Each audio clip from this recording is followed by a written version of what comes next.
Every challenge coin holds a story. The unit, the deployment, the handshake it was pressed into your palm with. But stories fade unless someone saves them.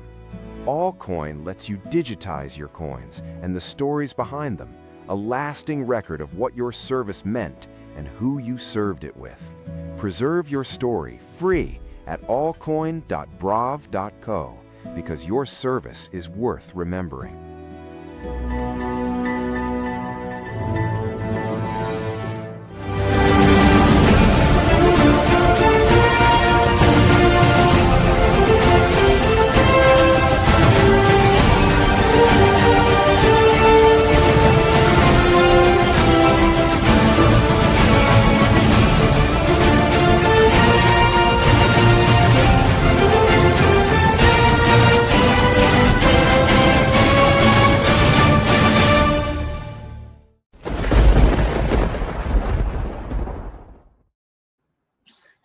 Hello, my friends, and welcome back to the Lost Art Project Veterans Voices. I'm your host, Andrew Cox, and today we're going to have one heck of a veteran story for you. But before we get into the episode, are you enjoying the podcast? Make sure you go hit up the website. That's the Lost Art Project VeteransVoices.org. Go check us out, see what we're all about. We are a nonprofit.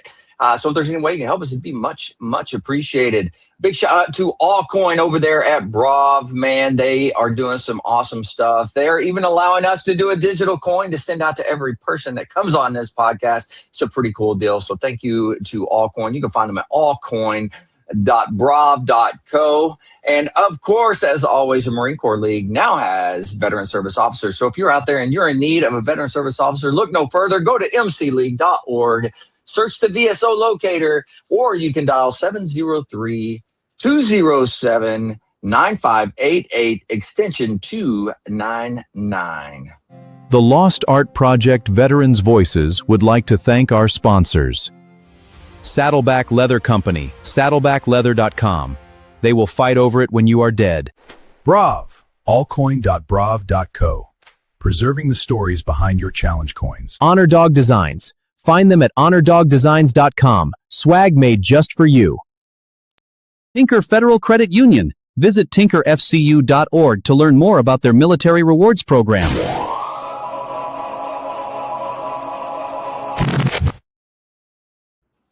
All right, here we are, man. I got Mikey. He's here with me today. I'm excited, man. We go back. We just figured it out. It was 10 years. But how you been doing, man? Oh, man, I've been good. You know, 10 years is a long time, and that's been a roller coaster. But yeah, certainly no regrets. So. Oh, well, that's good. That's good to hear. I'm excited to hear their whole story. I only know a small little piece of your story. So I'm excited to hear the whole thing. It'll be a fun time, I think.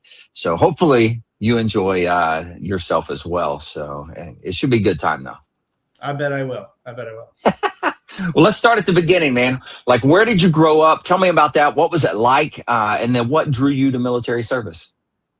I grew up in Texas originally. So my family, we lived in Fort Worth for many years. So I'm like a legacy Cowboys fan. Oh, yeah. I'm sorry. Yeah. Yeah. Most people, it's like I get two responses to like who I am as a person. They're like, I'm really sorry for your livelihood as a Cowboys fan, and thank you so much for your service. You know what I mean? It's like yeah. That's pretty good.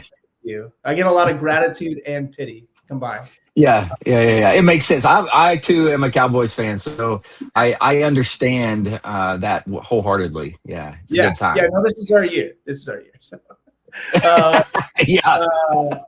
So I grew up in Texas, and we actually lived in Fort Worth there for a long time, and then we moved to the Houston area after a brief 9-month stint in Ann Arbor, Michigan, just long enough to live there for the school year. Then my parents got divorced, and we moved back to Texas to be closer to family. And gotcha. So we had we lived in Houston, and I graduated high school in the Houston area. In Clear Creek ISD, south of Houston, technically. But what is ISD? Independent School District, Clear Creek ISD. Oh, okay. I got you. Yeah. The CCISD is like a fairly large school district down there. It's an incredibly popular area.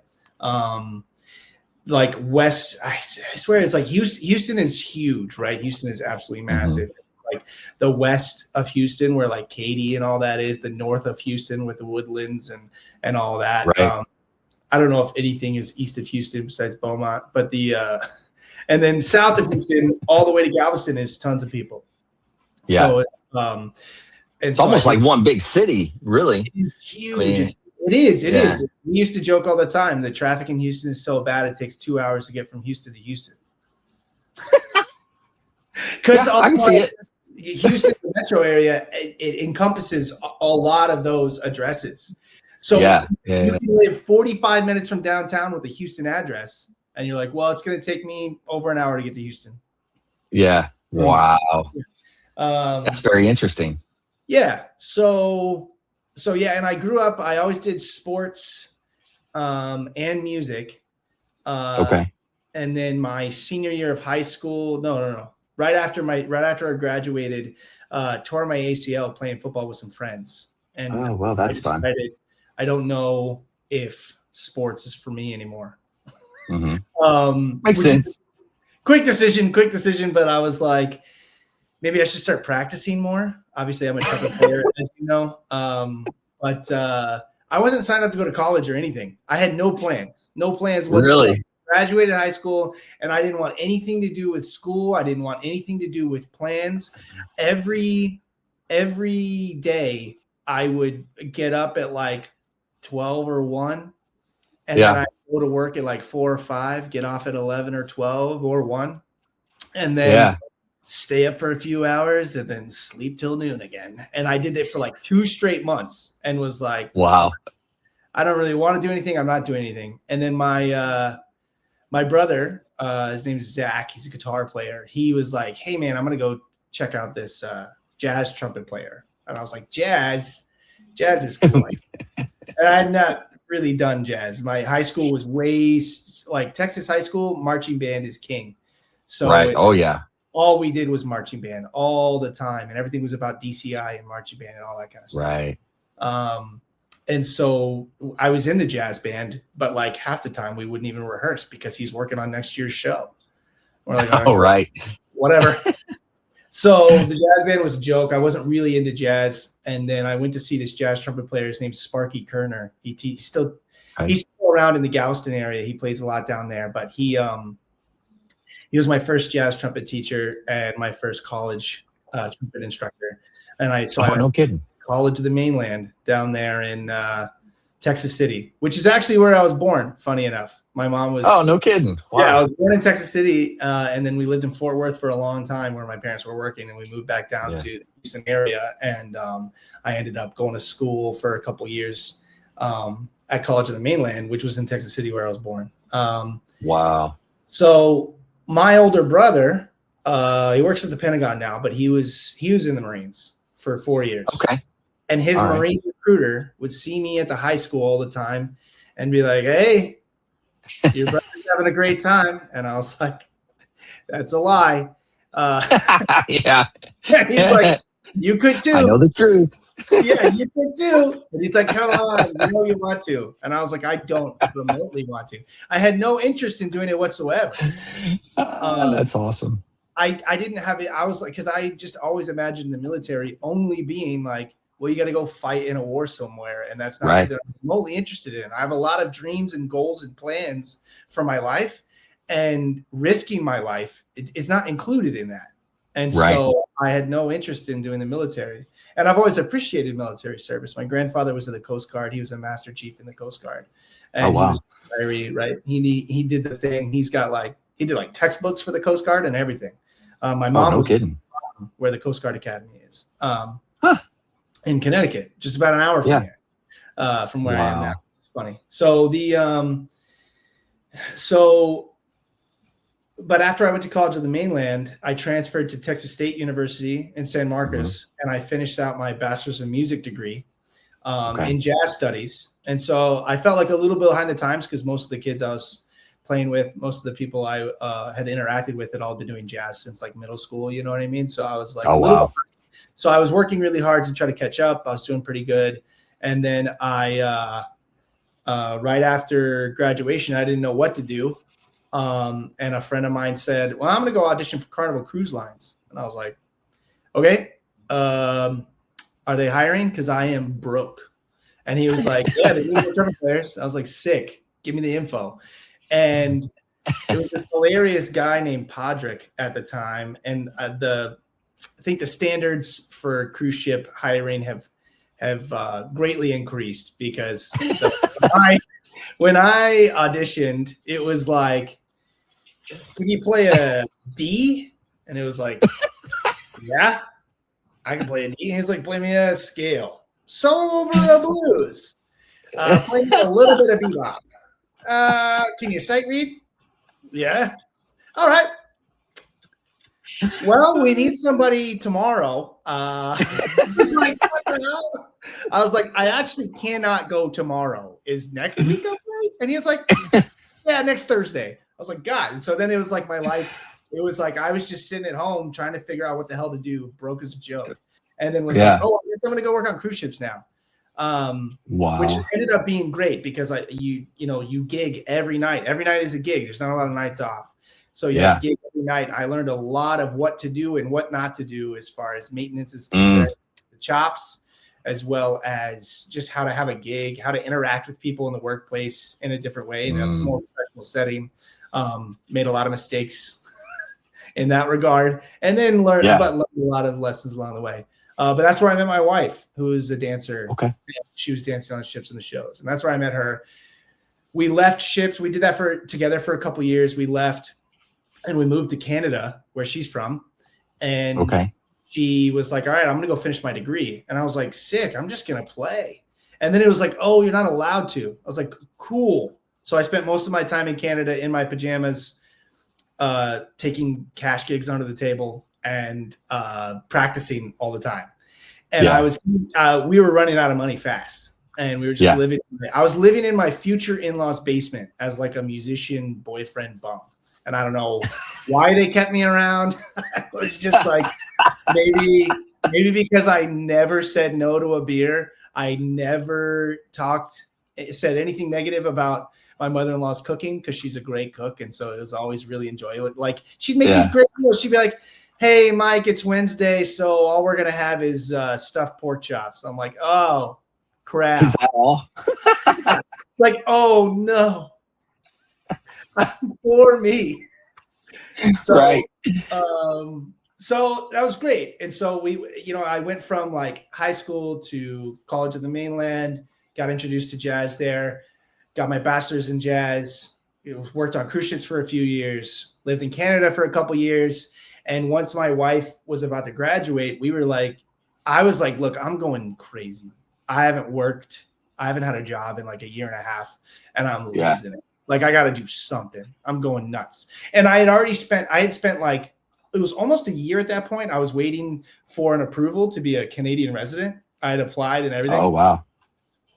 I didn't get my social insurance number from them until literally the day. I was like, it was the day before I went to the airport to fly to Texas to go to boot camp. It was Are you serious? Yeah. Wow. I was like, oh, well, I'm glad. Great. Too late now, bro. And I actually, what's funny is, so I reached out to a Marine band recruiter, and I was like, hey, pal, what's this about? And he was like, well, you're in the Marines, and, you get the Eagle Globe and Anchor, hoorah, hoorah. And then, every once in a while you get deployed, and the rest of the time you just play trumpet. And I was like, that doesn't sound too bad. I was ready to sign the dotted line because I was like, I just need a job bad. Yeah. I need a job. And I had just turned 25, right? I think it was 25, 26. And you don't get health insurance at that point. And I was like, oh my God, this is so expensive. What do I do? But because I wasn't living in the States, I was living in Canada. I bought a traveler's insurance for $200, and it was like for months. It's like you could pay $200 and they cover you for months. And I let that expire right before I joined the Navy. Oh, jeez. That's all I had done because I was like, well, I guess hopefully I don't have to go to the doctor. So I went to I talked to this Marine Band recruiter, and then I went downstairs, and I remember sitting down on the couch, and I can picture it in my in-laws sort of front living room, and all three of them are sitting. My wife's sitting there, her parents are sitting there, and they're like, "How'd it go?" And I was like, "Yeah, it was great. It was so good." And they're really excited. They want to hear me play all this stuff. And they're like, "Wow, that's amazing." And I was like, "Yeah, they take a lot of people out of high school." So he said, with my degree and my experience, I might get to pick where I want to go for the first couple of duty stations, whatever. And I was like, "Yeah." And every once in a while you get deployed to Iraq for 6 months at a time or something. And then my wife, Jamie, was like, "Stop right there. Stop. What did you just say?" And I was like, "So sometimes you get deployed like to the Middle East or something. Every once in a while. This guy's been in for 16 years. He's only gone twice." She was like, "You're going to go 0 times." Yeah. And so she goes, "Who else is hiring?" And I was like, back to the drawing board, I guess.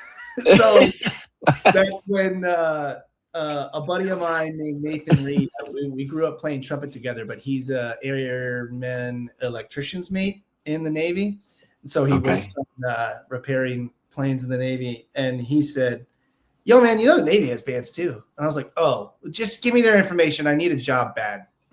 And so he was like, "All right." So I had no money, no health insurance, and I was just in my in-laws' basement. And I was like, "Dude, like, I need a job. I need to provide for myself at the very least, just to have my own money."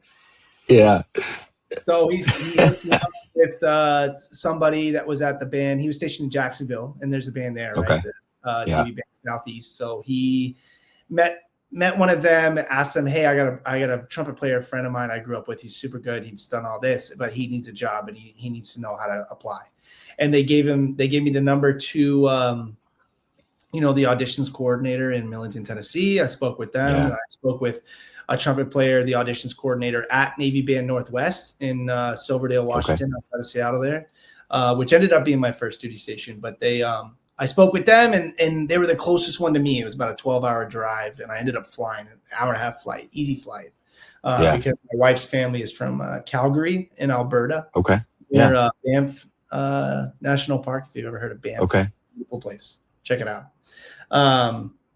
So I went to audition, and I show up, and there's a couple of trumpet players that have been in for a while. And did you ever meet Bruce Mansfield? Mansfield, I know that name. Yeah. Yeah. So he was a band officer there. He sat in on the audition, and then Roy Brown, trombone player. Do you remember? I think so. He was in the Marines first in San Diego. Yeah. And then he did a lot of drum majoring for the Navy bands. Yes. Right. Yes. Yeah. Okay. Yeah. I know who you're talking about. So they were both at the audition. I played some classical music. I kind of sucked at it. Did some sight reading. I remember not doing very well on the sight reading. And then I was like, "Hey, I went to school for jazz. Can I play some jazz for you guys?" And they're like, "Sure." And so I played Clifford Brown's Joy Spring. And I played I played a solo, and then I started improvising. And part of the way through my first chorus improvising, Bruce Mansfield just cuts me off, and he's like, "That's fine." And I was like, "Oh, this is one of two things, right?" I either just got hired or just not got hired. So right. But what ended up happening is he put a call down to Commander Wren, who was at the school at the time, right? And he put a call down to him, and he said, "Hey, he didn't score well. Spoiler alert, you're not going to like what you see on paper." He was like, "But we need this guy. He's got the personality, and he's got the skills." And he knew he wanted to put me in the brass band. He was like, "I need him, like, especially as an improviser and lead player." He's like, "I need him to be in the brass band. I need him." And he was like, "He can sit third chair in the concert band all day long. He'll be totally fine right there." Nice. He won't mess that up. But I need him in the brass band. And so we put a call on to Commander Wren. Commander Wren's apparently, and this is like, I didn't know about any of these conversations, and most people didn't. This was between like 3 or 4 people. And Commander Wren apparently said to Mansfield, "Well, if you want him so bad, he's coming straight to you." And so before I even got the letter that said I was hired, they already pointed me for Navy Band Northwest. And he was like, well, if he scored that bad, you're going to be stuck with him. And if he ends up sucking, it's on you, basically. That makes sense. Yeah. And Bruce was like, great. Because he was like, I love this guy. He's a great guy. He's super, obviously I'm very outgoing, positive attitude. And he was like, I need a positive, outgoing guy here. And I need somebody to be a trumpet player that's an improviser and not a classical specialist like all these other guys that were so good at trumpet, but could not improvise very well. And just didn't have the background for it or the information. So, I went back to Canada and we waited for a couple weeks. I got the letter that said, hey, yeah, we've accepted you. And we were like, yes, I'm not going to be poor. And, which is hilarious because if you're in Q3 in the Navy and you have a wife and a kid, you're poor. Yeah, you're not making a lot, that's for sure. But I guess it's more than nothing. Yeah, it's better than nothing. And they covered housing, right? We were living in housing in my first duty station, and they covered housing, but my paychecks were like $800. And I was well, and we were still buying groceries on credit cards at the end of the month. You know what I mean? It was like, oh, geez, yeah. So obviously we're come a long way from that. But so we went to, I went to boot camp, right? Boot camp with everybody, which was goofy. Boot camp's a weird place. You went to Chicago up there? Great Lakes? Yeah. Okay. I think that's the only place they do boot camp for the Navy. I don't remember when that changed, but there's no longer like options. That's what I thought. Everybody goes through Great Lakes now. That was goofy, and at first I was like, I'm just going to get through this and do whatever I have to do. But there was a little slight hiccup right before I went to boot camp. I think it was like 3 days before boot camp. I'm sitting I'm at my parents' house. I'm just like, whatever, bored. I get up. I think I woke up at like 10 or 11 that day. Everybody's gone at work for the day. I get up and I made like a big mug of tea and like a breakfast burrito. And I'm just like vibing. Basketball shorts, no shirt, watching a movie, eating a breakfast burrito and drinking a mug of tea. I missed that day. That was a great. I did that. That was every day for a while. But, so I'm chilling there at my mom's house and I'm drinking this tea, eating this burrito, watching this movie. And I cannot for the life of you tell you what I was watching because my wife calls on FaceTime and she's in Canada still. And she goes, and she's in tears. And I'm like, are you okay? What's wrong? And she goes, I'm taking this pregnancy test and you're doing it with me. And I was like, whoa, okay, let's do it. Okay, we're doing it. I guess so. I'm here. So she pees on a stick.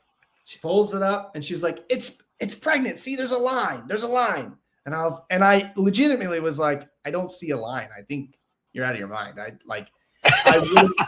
wouldn't be upset if you were pregnant, but I don't see a line. And then she's like, just wait. She's like shaking it like a Polaroid picture. Look, there's a line. And I was like, this is great. And then I was like, oh, dear God, there is a line. Shit. And I was like, I'm supposed to go to boot camp in 3 days. I don't know what to do. And so when I was in college, so I called my buddy Nathan, right? The airman electrician's mate. I called my buddy Nathan. Yeah. And he goes, that doesn't matter. Who cares? And I was like, what? And he's like, just don't say shit. It's like, what do you mean don't say shit? He was like, go to boot camp and don't tell anybody. And I'm like not like a secret type of keeping person. And I was like, what if I get kicked out? And he was like, the only reason you would get kicked out if you had like a warrant for your arrest or something and you fessed up right when you got true. Yeah. And he's like, they're not going to get you for you can't raise your hand and go, I'm sorry, sir, I had a speeding ticket. They're going to be like, go back to the classroom. Yeah. But if you have a warrant for your arrest or you do something that you fess up to something illegal, you can get kicked out or some kind of medical issue that you didn't disclose or whatever. Right. Like, but for the love of God, do not say shit. And I was like, okay. And then I called my friend Bobby, who is I think he's still a senior chief. He might have been a master chief. He's in the reserves. on active duty orders somewhere in West Coast right now. And he was in our music fraternity with us in college. And Nathan, nice. my buddy Nathan, he was actually my roommate at the time with my brother Zach, the guitar player. And so Bobby, I call up Bobby. I was like, hey, listen, you're a senior chief in the Navy, right? And he's like, yeah. And I was like, okay, we're at boot camp in 3 days. And he's like, oh, cool, congrats. And I was like, no, you don't understand. Amy's pregnant. And he goes, congratulations. And I was like, what do I do? And he was like, don't say shit. And I was like, are you just supposed to lie to everybody at boot camp? And he was like, no. You just don't tell him everything. Okay.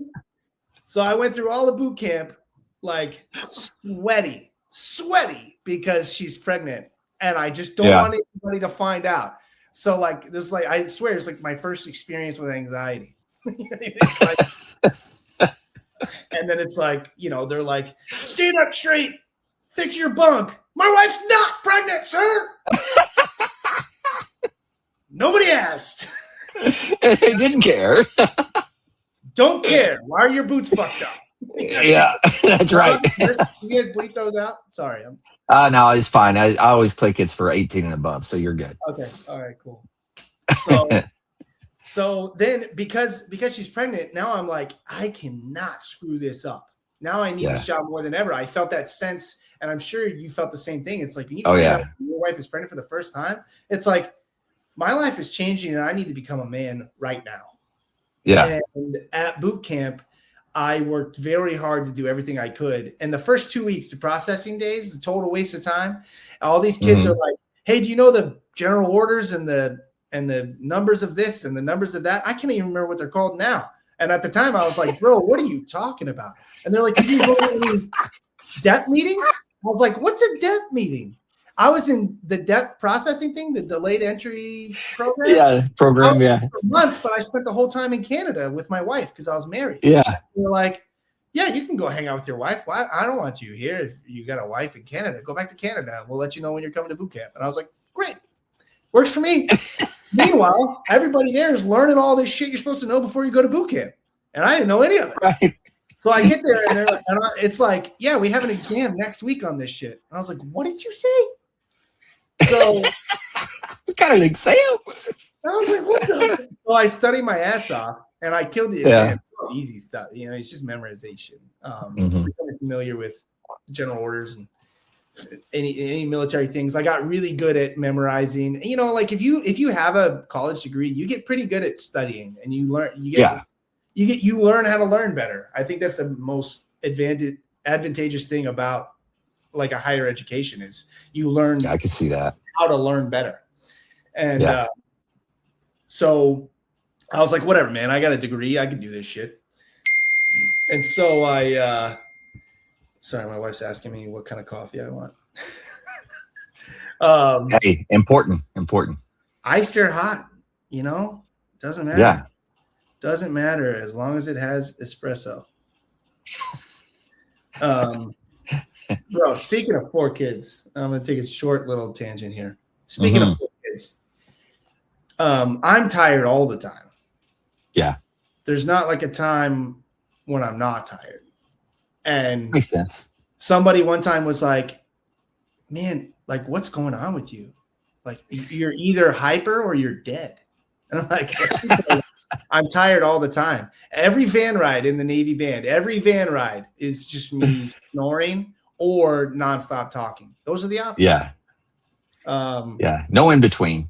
No. And one of my buddies, I think his daughter, is she a year yet? She's around a year. His name's Curtis Thornton. He's a tuba player. I don't know if he was at the school. I don't know him. But awesome guy, awesome tuba player. He was like, he was like a month into Maya being born, and he's like, yeah, dude, I get it now. I totally get it now. I only have the one. And I had 3 at the time. And I was like, yeah, dude, I'm tired all the time. Anyway, so my wife's going to bring me some coffee because she's great. Very nice. So at boot camp, back to boot camp, so I'm working very hard, and I'm just not saying shit to anybody about my wife being pregnant. I finally told like one of my best boot camp friends, and I was like, my wife is pregnant, man. I just have to tell somebody. He's like, what's gonna happen? I was like, hopefully nothing. And then my wife shows up to graduation with this baby bump because now she's and they're like, oh wow, your wife's pregnant. And I was like, yeah, surprise, right? For me too. Yeah, for me too. I had no idea. And he's looking at me like, there's no way he didn't know. And I was like, turned out. I was like, I can't. Oh my God, that's too good. Yeah. So graduated boot camp, and then that's when I think that was, I want to say it was at the end of August. It was around Labor Day weekend because my birthday is on September 1st. I turned 26 or 27. I'm about to be 37. So it was 10 years ago. So I turned 27 right when I graduated boot camp. Okay. Right. So I was like the old man in the group. There was one guy who was my age now who was finishing up so he could join the reserves. And I still keep up in touch with him a little bit off and on. He was called the grandpa of the group, and I was called the dad of the group. Nice. Okay. And so I graduated. That's where we headed to A school, right? Virginia Beach, Naval School of Music. Yeah. That's where you and I met for the first time. That's right. Exciting. And I think one of my first experiences with It's you. exciting. Yeah, it was like my first. It's like my first day. I don't have any idea what the hell is going on. Being in the military is so funny because everybody else knows what's going on, and for some reason they won't tell you what's going on. Why didn't anybody just say to everybody, "Hey, we're gonna go do this now"? It's like, ding, ding, ding, get outside. Why? What for? What for, dude? And it's like, did you just talk that? You're dead meat now. Like, why don't you just tell me, hey, let's go outside for anything? Yeah. Anything. Yeah. Like, I gotta pee. Can I pee now or later? And they're like, stop asking questions. These are relevant questions. So funny. And this is A school, right? A school things are pretty locked down still. It's not relaxed yet until you get to the duty station. So I'm like, I don't know what the hell is going on. Everybody's like, this kid Mike, he just got here yesterday. He's got a real big mouth. So we get in formation, and this is my first day at A school, and I'll never forget this. You got everybody in formation, and I think it was for muster at maybe 8 o'clock muster outside. It could have been. I don't know. I don't remember. And we're all in our service uniform, and it's all the students, Marines and sailors. And you start going around and asking questions that I didn't know the answer to. And you're like, hey, everybody, someone want to help out these new guys? What is a belt for? And I was like, in my head, I'm like, holding up your pants? And you're like, do not say holding up your pants. And I was like, well, I guess I'm not answering this question. I'm going to let somebody, I shall defer to the next person. So one of the Marines goes, I don't even know what he said, but I was like, I've never worn a belt just to have a belt on. And you're like, is the belt to keep up your pants? And everybody's like, no, gunnery sergeant. And I'm like, no, what? So then you pull my pants up. You basically grabbed my pants and pulled them up and was like, these pants need to fit you. And then the belt goes on as a decoration afterwards or something like that. And I was like, it's decoration. That's right. I was like, what the hell? Why didn't anybody tell me? Why do I keep getting yelled at for stuff that nobody told me about? It's like one of the defining characteristics of being in the military is getting yelled at for stuff you didn't know about. That's awesome. Yeah, that was a good time. And then A school ended up being such a fun experience. I had some weird experiences, like my incoming score was real bad. And they were like, this guy sucks. And I was like, bro, I've been at boot camp for 2.5 months. I haven't played my horn. What do you want from me? And they're like, Yeah. we expected a little more from somebody with a degree and experience. And I was like, sorry to disappoint.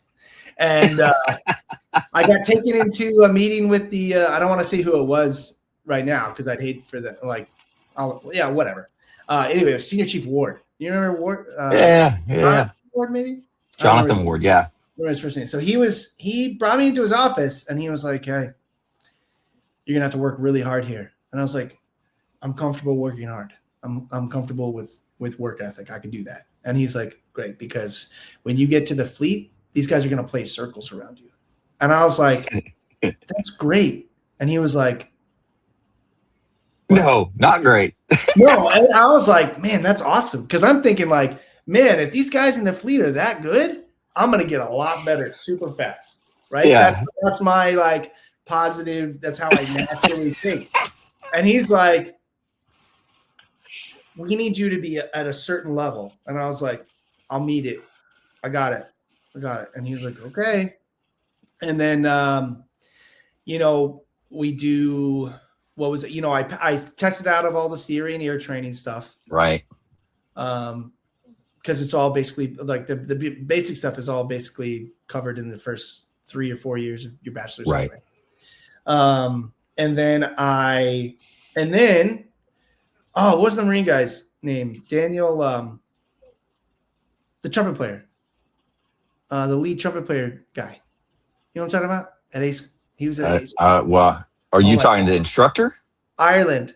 His name Ireland. Dan Ireland. Yeah. Yes, Dan Ireland. Yeah. He hears me playing the practice room, and he goes, "Hey, do you want to come play in the big band?" And I was like, "There's a big band?" And he's like, "Yeah, come on." I was like, "Hey, all right." And Chief Lang, Rash Lang at the time, he was a chief at the time. He was like, "Hey, man, I know you do jazz. You got to come play in the big band." I was like, "I'm all in. Sign me up. Where do I sign?" Yeah. Like, just every day at 11 at this place, right? And so then I ended up in the big band. I was doing the concert band. We were doing ceremonial band with Master Gunnery Sergeant Call, who was and then we did I was in the drill band with you. Yeah. It was one of my least favorite experiences at I'm disappointed that you said that. No, from a musical standpoint. For sure. Yeah. Because I only cared about marching. Hated it. The music aspect, you can have it. Hated every single bit of it. I was like, guys, you sound like shit. We really need to go over how to play the music. And you're like, what turn do you sailors into marchers yet? We'll get you guys into drill. And I was like, Gunnery Sergeant, the Marines sound like shit. And some of the sailors did too, to be fair. Yeah. That's true. I've always had like a semi-high standard of what things should sound like. You know what I mean? I'm not like an elite trumpet player in the world, but I'm a pretty good player. And so I've always had like a standard. And I was like, this guy sounds like he just started. That's not cool. He probably did. I was like, that's not cool, man. I'm standing right next to him. And he's like, he's pressing all the same buttons, but it's not all the same notes. All of his fingering is correct, and none of the notes are. It's incredible. How's that even possible? It's like getting every question wrong on a true-false exam. If you just put them all true, you're hitting 50. It's true talent to be able to do that, you know? I was like, are you just faking? Is this like a joke? But A school was cool, man. A school was fine. It was, I ended up just playing all day, every day. Do you remember Cameron Schmidt? Euphonium? Yeah. He would take me to school every day because we didn't have, my wife needed the car because she had the baby. Right. And so Cameron Schmidt would pick me up every day at 5:45, right? And we'd get to school together at the same time. And so you'd warm up in the practice room from 6 to 7. And then I had rehearsal from 7 or 7:15, whatever time it started, until 3:30 or whatever when drill band ended. Right. And I was playing all day long. And I'll never forget, like, the funniest thing ever, this French horn player, I was turning in my practice card, and the practice card down at the bottom, it says 2 hours. And he's like, you practiced 2 hours this week? And I was like, bro, I barely got 2 hours in. Are you kidding me? I was like, that's me counting all my warm-up time. A half an hour for 4 days. I warmed up. I was like, I can't play when I get home. All I do when I get home is ice my lips and take Advil. I was like, I've been playing 2 hours straight all week. Yeah. That's no joke for a brass player. That's a lot. You go do 2 hours of concert band after you do a fundamental warm-up. So you do fundamentals, 2 hours of concert band. Then I go straight to lead in the big band. Then I'm like soloist in the jazz combo. And then 2 hours of drill band. Yeah. And that was part of the problem too, where it's like we'd go to do drill band and you'd be like, fix yourself. And I'd be like, I can't make noise. Physically, ain't happening. There's nothing left. No, there's nothing left. And then this guy, wait to see. It was his name Godswa? Does that sound right? Godswa, yeah. Godswa. He was like, you're not practicing enough. And I was like, it's fine, buddy. I play all day. And he was like mortified that I'm even turning it in. And it's like my practice log, and it's 2 hours for the week. And he's like, oh my God. It's fine, brother. We're good. Yeah, but we made a lot of good friends. Do you remember David Irving? Yeah. David and Jane used to come over to our apartment like 3 or 4 nights a week, and we'd all have dinner together and hang out. Oh, no kidding. It was the best. That was such a cool time of life, and it's funny to like look back on those moments and those times of all these really cool things happening and experiences that you never get again, and to be able to just sit back and remember them with a big smile on my face. And there's things that I didn't like, right? Like I didn't like doing drill band. I didn't want to do it at any point. I despised it. You made it tolerable for sure because you are awesome and you are great. And you and I got along really well, even though you knew like that I didn't really care about drill band. You could see how much I cared. I think you could see how much I cared about music and how much I cared about doing well. I wanted to do well. Right. I didn't give a shit about drill band, but I wanted to do well. And it's like, all right, fucking drill band. I'm going to be the best damn drill bandist in this drill band there is. I didn't want to do it. But I wanted to do really well. And I was still very gung-ho at that time in my career of like, I got an award at boot camp. I was like the third out of 500 something graduates by some kind of trick. And so I got third, bronze. Nice. So the top 6 graduates get some kind of award. Yeah. And so I got 3. I got the number 3 spot coming out of boot camp. And that's mostly because I was so sweaty about screwing up because Jamie was pregnant with our son. And I was like, can't mess this up. I have to do everything better than everybody. So there's no reason at all for me to get out of asthma or anything. That's awesome.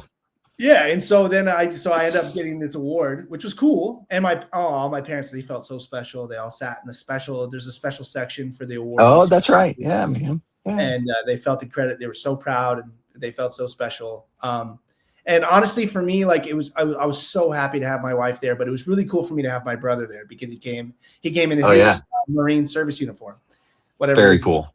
I don't know, class Bravo, class Delta, whatever the heck it's called. Was it the coat or was it no coat? So just like the short sleeve shirt. Yeah. Green trousers. Yep. Yeah. Okay. So that would be what? Service Charlie's. Charlie. I was wrong. That's okay. We still have a hard time figuring it out. I had to think about it. That's crazy. That's silly. There's a lot of things I think about the Marines that are a little bit unnecessary that I'm glad that the Navy didn't have, because I would have been like, why? And then people would have been like, that's push-ups. Like, here we go again. And I would have had the biggest arms in the Marines, man. I would have had the biggest arms. And I remember you and Master Gunnery Sergeant Call were both trying to say you could switch. You could switch to the Marines. And I was like, you guys are out of your damn mind. I've seen you guys. I PT'd with you guys. Do you remember that? There was one time I forgot my gym shoes, and the Navy people were like, oh, you don't have your gym shoes? All right, well, we'll see you tomorrow, I guess. And I was like, I need a workout. I need to work out.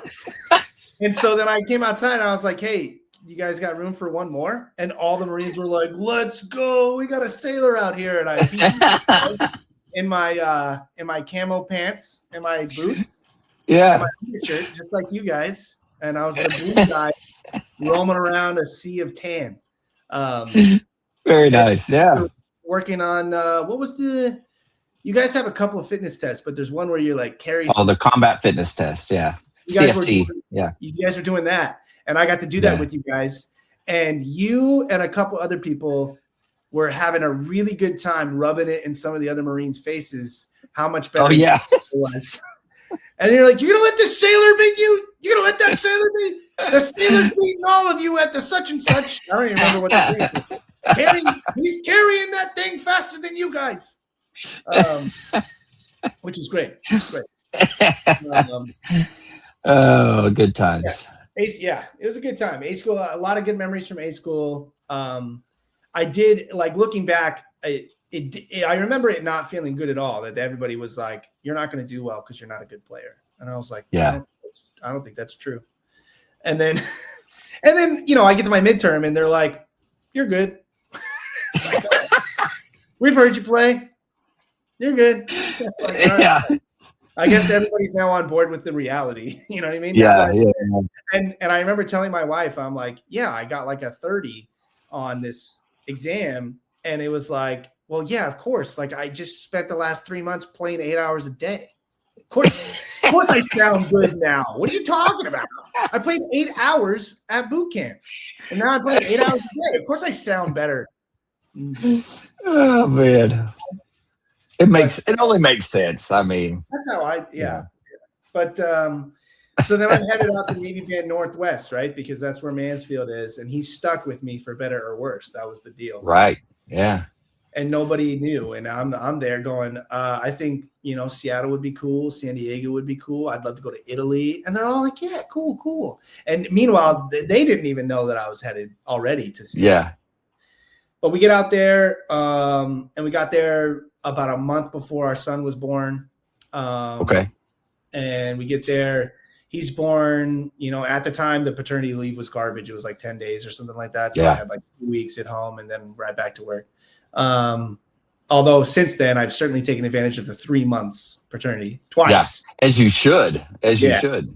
Yeah. Wow. That was great. It's super helpful. Like, for the record, if anybody at the Pentagon is listening other than my brother, then the 3 month paternity leave is a game changer for the family because you can actually be helpful. Very true. So get out to Seattle is great. I was in a huge hurry to promote. I had my eyes on being an LDO. I was like, I'm going to be a man. Okay. I'm going to beat all of you at everything. I was still in that mode, right? Yeah. I was still in the mode of beating everybody at everything, right? And got promoted to E4 within 6 months, right? And then but I had an EP, and so I got to take the exam for E5 the very next year, and I made it on my. What is EP? So everybody knows that. So EP is early promote. I guess you guys don't have the same thing. So in the Navy, they have there's like 5 tiers of promotion sort of eligibility. So it's early promote is the highest, meaning you can take the test. You can take the test early, and it gives you the most points in your sort of total algorithm for promotion. They've added this algorithm. So the EP weighs a lot more now. And then there's MP, which is where most people fall, or where a good chunk of people fall, where it's like it's a little better than a P, but you're not quite as heavy as an EP. Maybe you just got there or whatever. And then there's a P, which is where they have to put everybody that they're not allowed to give an MP to. They have to distribute it according to a Navy-wide chart that says, based on how many people you have at each pay grade, you have to distribute it like this. And every Navy band maxes out what they can give everybody because they want everybody to promote. But the reality is you just get stuck sometimes behind people who are having trouble promoting. So so I had an EP, so I was allowed to take the exam for E5 early. Yeah. And so I was like, sure, whatever. I don't care. What do I do for that? And they're like, well, you got to study all this stuff. And I was like, oh, what is it? Turns out it's like 1,000 pages worth of shit. Oh God. So what I didn't realize that. So what did I do? I spent 3 months studying for 2 or 3 hours every single night before I went to bed. And I had hundreds of flashcards. I had highlighted sections. My wife would help me. Like, I'd be like, hey, I need you to quiz me on this whole section of shit. Transpositions. Quiz me on transpositions. Here's my flashcards for it. I like went balls to the walls. And it was months. And then twice a week, wow. I was taking practice exams. For 90 minutes straight, I would take practice exams. No and this kidding. Is all like, you had one kid. So this was how hard I worked at stuff before I had a bunch of kids. It was like, I was like, one kid, my wife's got the kid. I'm going to study my ass off because we need money. And I was trying to buy a house. I wanted to use the VA loan to buy a house. Oh, yeah. And I was like, it's not cheap to buy a house. I'm going to have to get promoted if we're going to qualify. Right. And so, but anytime there's a goal in I think this is true for my life at any point. If there's something that I see in the horizon that I need to get to, I'll just do whatever the hell I have to do to get there. Yeah. So like, it was like, all right, I got to get promoted to E5 if I'm going to qualify for this home loan. Game on. So I studied my ass off and I got promoted on my very first exam to E5. I hadn't even been in the military for 2 years yet. I hadn't even hit 2 years. Holy cow. I did not realize that. And then I already made E5. And now they're giving me a unit leader spot, right? They're giving me a unit leader spot. I was assistant operations, and then Roy Brown called me into his office and he gave me a warning. And it was a very courteous warning. And him and he'd give me some rides. We'd played some gigs together outside of work. I had met his wife, Patty. Like we vibed a little bit on a personal level. And he was like, hey, I just want to tell you, man, like, you got to stop saying yes to everything. And in my mind, I was like, what are you, nuts? I gotta make officer as fast as possible. And he's like, slow your roll, bro. You got to take, it's the best advice I ever got, I think, in the Navy. It was, you got to take this one enlistment at a time. Your career happens one enlistment at a time. Don't think of it as a 20-year job. It's one enlistment at a time. Number two, don't say yes to everything.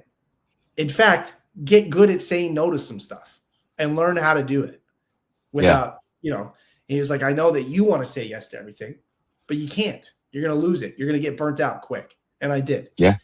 And then he was like, and keep playing outside of work. Playing outside of work is the best thing you can do for work, because then people will see you improving and they'll all get the itch. He's like, it's contagious. As soon as a couple people at work are all practicing for premier band spots, I was like hard in the paint trying to get a premier band spot. In my mind, the way my life was going to go is I was either going to be in DC or I was going to be an officer. And those are the only possible outcomes. So that's what I was doing. And then there's a bass player that showed up named Ben Melvin, who's a good friend of mine. And he's a jazz bass player. He did like doctoral work in Miami and he went to Longy in Boston. And great player. He was in the Army before he joined the Navy, but him and I are playing all the time. And I was lamenting to him one time about how, man, I would love to go back to school for jazz because I just don't feel like I still feel very behind and I didn't do enough to feel like I really know what the hell I'm doing. And he was like, why don't you do the career intermission program? And I was like, the hell is that? He was like, you sign up for the career intermission program. And while you're on it, you can use your GI Bill, right? Which gets you a housing allowance and it pays for school. Yeah. And you get healthcare for you and your dependents. And I was like, what? And at first I was like, oh, that's pretty cool. But then when he said healthcare for you and your dependents, I was like, I'm sold. So I signed up for it. And then I left from Navy Band Northwest and we moved to Boston so I could do a master's of music at New England Conservatory. I did a master's of jazz performance at New England Conservatory. And but I did it right during the pandemic. That sucked. Everybody else is like sitting at the band just making videos, losing their minds, but getting paid. Yeah. Right. And I'm in Boston losing my mind trying to study because most of my classes are on Zoom. My private lessons are on Zoom. And that's horrible. Yeah, dude. And you know what? I still got a ton out of it. There's so much to learn. There was so much. Yeah. That place has so much information. There's no way you could possibly get it all in 2 years, even on Zoom, much less in person. You know what I mean? Yeah. So then I went to, so I did that deal, which was great. It was a great experience for us. We had a great time living in Boston. We were living in Jamaica Plain. My wife was furloughed. So she was taking the kids once a week. She would take the kids to a different spot. We bought memberships at the zoo, which was only a 10-minute walk. The Museum of Science in Boston, which is nice. Awesome train ride. The aquarium, which is fine there. It's not the best aquarium ever, but they got one. And the Children's Museum in Boston, which is like one of the best ones I've ever been to. And so she'd take the kids. It's like, okay, it's Monday. Okay, I'm going to take the 2 kids to the Museum of Science. You know, Tuesday I'm going to take the kids to the zoo. Wednesday it's raining. We'll go to the Children's Museum instead because it's going to be, it's inside. And we would just take the train everywhere. We had the one car. And the whole time I knew I was going right back to the military.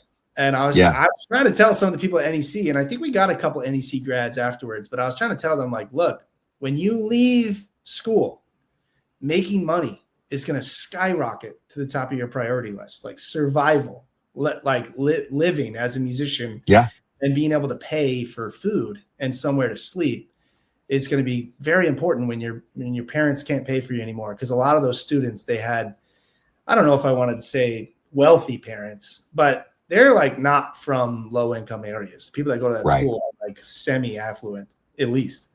And so I was like, as soon as your parents aren't going to give you any money after you graduate, you're hooped, bro. You're hooped. And I was like, just do 4 years. In 4 years, get all the benefits. You get a ton of benefits just for going for 4 years. And even now, people ask me like, hey, what's your experience? Like, look, man, I had good and bad, but you got to 4 years and you make it whatever you can. If you want to get out of the country, go overseas.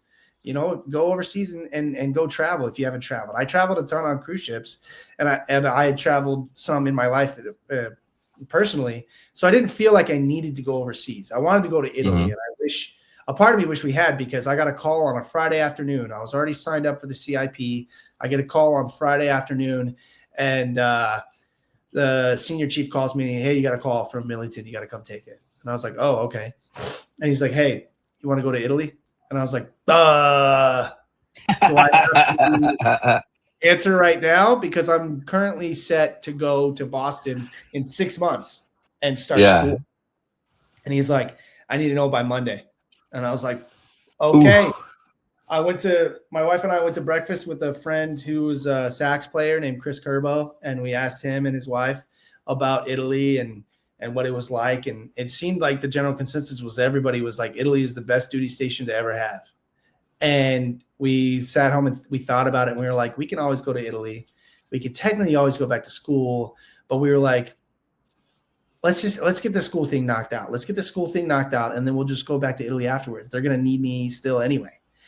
Yeah. And the detailer was like, that's kind of true. Like, we kind of always need trumpet players in Italy. So I went to Boston, did that, graduated 2022, and then ended up going to Newport, which was my choice because I was like, I don't need another cross-country move, man. Moving across the country, because what we did was we spent some time going to national parks and stuff. So we went to Glacier National Park. We went to Yellowstone. Very we cool. stayed 2 nights at each of those places. We saw Niagara Falls. I had never been there. We just did a bunch of stuff kind of on the way. We camped out a couple days with my dad in the middle of the country along the way, and we just drove all the way there. And one of the coolest trips I've ever taken in my life still. So I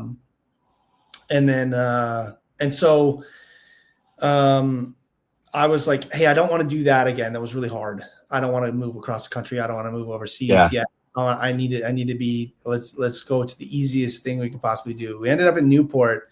And coming out of the CIP ended up being way harder than it needed to be because I didn't get paid for 10 weeks. It's 2.5 months. Thousands of dollars just did not get. I was racking up the credit card. I was taking every gig I possibly could, weddings, jazz gigs, anything, just to try to get us across the finish line every month. Holy cow. And then I got back paid, but our monthly expenses, I got back paid like 12 grand, and that was like 2.5 months of pay. But it was like our monthly expenses were like 5 grand a month. So I had to use 5 grand right away for our next month's expenses. Yeah. And so I still had, I ended up, I think it was $14,000 of credit card debt after moving. And then we got a few $1,000s for our move, but I did something wrong with the way tickets for the paperwork. And so we only got half of what we were supposed to get. And so it was thousands of extra dollars. And I was just like, oh my God. And I was losing it. I went to see a counselor. I didn't go on medication. My wife wanted me to go on medication. I didn't do that yet.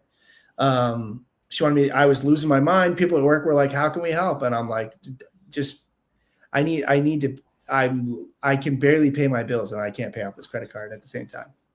Yeah. So my wife had just started working again about a year before that. And then she was able to get in January that following, because that was in July. In January, she got a hefty raise.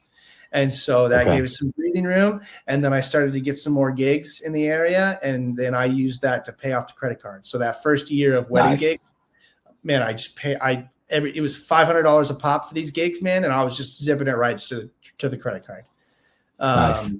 Yeah. So we ended up getting that paid off and we felt better. We bought a house just outside of Providence and the commute sucked, but I knew I wanted to buy something. We kept our place that we bought in Washington and we rented that out. Oh, no kidding. Wow. Yeah. So I did the 4 years in Newport, four-ish years in Newport. Man, it was a roller coaster. Newport was a roller coaster because I had 3 different commands. And you know how with a different command, you can have a wildly different experience. And that first command, I definitely won't say who it was this time, but I did not have as good of experience with the leadership. I had personal arguments, like differences of opinions. And I was just like, I was really having a bad time. And I was like, I hate everything about this job. I cannot wait to leave. I can't stay. Yeah. And I also, part of the problem was I got injured. We were doing a gear move after a holiday concert. And I'd only been there for 4 or 5 months. We're doing a holiday concert, doing a gear move. And I was like, I was going in I was in a big hurry because I knew my kids were freaking out in the car. And I had asked like, hey, can I take my kids home? And they're like, no, you got to unload the equipment. You're on load crew. And I was like, that's dumb. Not everybody has kids and needs to go home with their kids and put them to bed. I should probably it's going to take almost an hour to get home. I should take my kids home. And they're like, you got to unload. So I'm like pissed off. I'm in a hurry. The lighting was bad. It was snowing on us.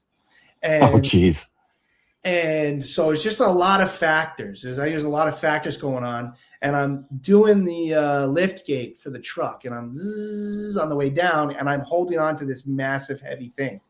And I look to the right because the guy helping me unload says something, but I kept going and I should have stopped, right? Because then it hit the loading dock and then like folded in.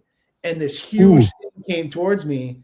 And for some reason, I thought I was going to catch it. And I didn't think, hey, I'm going to catch it because there's no time to think. I stuck my hand out and it broke 2 bones in my hand onto the truck. So that's fun. It sucked. So I was out for a few months for that. And I come back and I had been practicing with my left hand. I practiced with my left hand for like 2 months. And I was like, wow. Because I've always been very dedicated to the instrument and to like the music. You know what I mean? It's who I am. And when I don't have that, I feel off in some way. Like, man, something's not right about my life. Oh, I haven't practiced for a few days. So I break my hand and then I'm out of work for a few months. And you know, we didn't have a ton of trumpet players at the time, so everybody's scrambling to make sure all the gigs get covered. I come back for a month and a half or 2 months, and I get a hernia. Oh, geez. And I had a hernia from playing cruise ships. I got home from rehearsal. I got home from work one day, and I told Jamie, I was like, you know, having this funny little pressure here. And she's like, go to the doctor. And she's like, before I even – go to the fucking doctor. Like, and I was like, all right. I'll go to the doctor. And I didn't want to because at no point, I had just gotten back to work. We were just getting things settled in, right? This is like February of that year. We had spent 1 month financially stable. And it was like, we have 1 month financially stable, and now I can see how I can pay. I still have like $11,000 to pay off on this credit card. I'm like, now I can see right to tell there's $11,000 on this fucking credit card. And now I just had recovered from a broken hand. Now I got a fucking hernia. You know the movie Step Brothers? Yeah. Where he goes, I got a belly full of white dog crap. Now you're laying this shit on me? Yeah. That was my whole, it was like, that was me for like 18 months at Newport. Oh my gosh. Everybody knew. I don't think everybody knew. And some people just thought I was a fucking dirtbag. They're like, this guy's never around. He says he has mental health issues and he's not around. He didn't even take the test. And then he didn't show up for this stuff. Now he's got a broken hand. He's finally back from a broken hand. They put him in a group and they made him unit leader. I don't know why the hell they made him unit leader of the jazz combo, because now he's got a hernia. He's not doing shit. And then, but I was so pissed off by how other people were treating me. I was like, I'm out. Fuck you guys. Fuck all of you. I didn't give a shit about anybody at work. And that's never been the case. There was a couple people that I liked, but nobody I was close to, except for Katie Chavot. Do you remember? I don't know if you knew Katie Chavot. You were probably there at a different time. Trumpet player, redhead trumpet player chick. Really good friend of mine. I love her so much. Her and her husband, daughter. I'm close with them. I love them a lot. But at work, I didn't feel like anybody understood what the hell I was going through or what the hell was going on. I'm like, I tell you what's going on, but then like you say, hey, tell us what's going on so we can help you. And I felt like I was doing that. I'm like, I'm just doing what you told me to do, and I'm getting negativity in response. You know what I mean? Yeah. And I remember calling the Master Chief one time and being like, yo, I can't do this fucking gig coming up because as soon as I recovered from the hernia, guess what? Now my wife's in the hospital with back issues. So it's like, and I don't mean like her back hurts. I mean like she's hospitalized. So it was like, oh, wow. And I was like, I don't know what the hell to do. I can't go to Maine. She can't put the kids to bed. And they were like, well, how do you think everybody else feels? I was like, everybody, you mean everybody else at the band? You mean all the people that think I'm a dirtbag because I can't seem to stay healthy long enough to be at work? Those people? I don't give a good goddamn what those people think because it's not my job. That's not my fucking job. My job is to take care of my wife and kids. And if I'm going to Maine for a whole weekend for one fucking gig that you probably doesn't need a third or fourth trumpet player for, then I think that's a waste of fucking time. I should. So what ended up happening is we had just got a new band officer. And I have a great relationship with him. Harbazook. Do you know Harbazook? Trumpet player? Yeah, I know him. Yeah. Great guy. And he didn't know me yet. So I think Garrett vouched for me. Did you know Garrett, trombone player? Garrett Steffen? He was at this. He might have been that name sounds familiar, but I don't know who it is. Also, me and Garrett are good friends as well. And he was a really good mentor for me for both my duty stations he was at. And that was a huge help. He visited us in Boston as well. Great guy. And I think Garrett put in a good word for me and just was like, look, if Mike says he's going to drive to the gig on his own from his house the day of, then he will be there. And so I think he threw me a bone. He was like, if you trust him, I trust you. And Garrett was like, I trust Mike. And so basically what happened was instead of leaving on Friday and coming back like late Saturday, I would have missed 2 bedtime routines is the problem. I would have missed 2 bedtimes. And I was like, I got to put my kids to bed. And so, I put my kids to bed on Friday night and I went to bed, I think at like midnight, and I woke up at 3:30 in the morning and drove my ass to Maine. And then got to the gig with plenty of time. I got to the hotel that everybody was staying at. They're all mustering. I change and I muster with everybody at the hotel. And then we all drive to the gig. And then afterwards, I even took this guy. They had sent this kid up from DC because we were down trumpet players. We were always down trumpet players at that band, dude. And so we were down a couple of trumpet players. And so they had to fly this kid from DC. And I ended up taking him back to the airport. And then I went to a wedding gig and then I went home. And so I think I was awake almost 24 hours that day. So it was like I got up at 3:30. I got home at 2 or 2:30 in the morning after the wedding gig. Holy cow. It was crazy. And I was like, I can't miss all this shit. So, but man, I'll tell you what, wedding gigs in Newport have saved my life. And the company that I work for, it's called Wilson Stevens. They have a lot of great musicians that work for them I have a lot of good friends now in the bands, and I've been working with them for about 5 years now. And that has gone super well. Oh, very nice. Thank you so much. Do you want to say hi to Gunny Cox real quick? Hi, Gunny Cox. Hello, how are you? Good, how are you? Oh, this is I'm baby doing great. This is the newest baby number 4. And he is the least planned baby, I'd say. You're the planned baby? Yeah. We did not plan to have a 4th, and we did. To infinity. And beyond. We just watched Toy Story 2 today, actually. Oh, nice. That's a good one. Yeah, we have a little a Toy Story Duplo set that has Jessie. Oh, nice. The cowgirl. Yeah. And my wife always does this. My wife always does this funny thing where she goes, Woody, you know. Yeah. And I have an idea.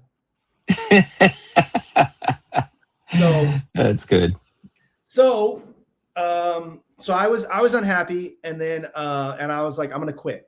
And so I just kept getting P's, which are like, you're never getting promoted very fast with P's, right? Which is the middle of the tier. And the bottom 2 tiers are like, you're getting kicked out. There's like, oh, wow. So yeah. P is like the lowest tier of not getting kicked out. And I was like, and so everybody thought I was a dirtbag, and I didn't care, whatever. I'd come to terms with like, some people are friends of mine and some people know who I am. Garrett was the only one for a long time that I think was like sticking up for me. Him and Katie. Garrett and Katie both were like, look, man, I know Mike, and Mike's a really hard worker, and he's having a hard time. And I was having a lot of anxiety and depression and stuff that I didn't really know how to put a name to and didn't want to admit to having or deal with.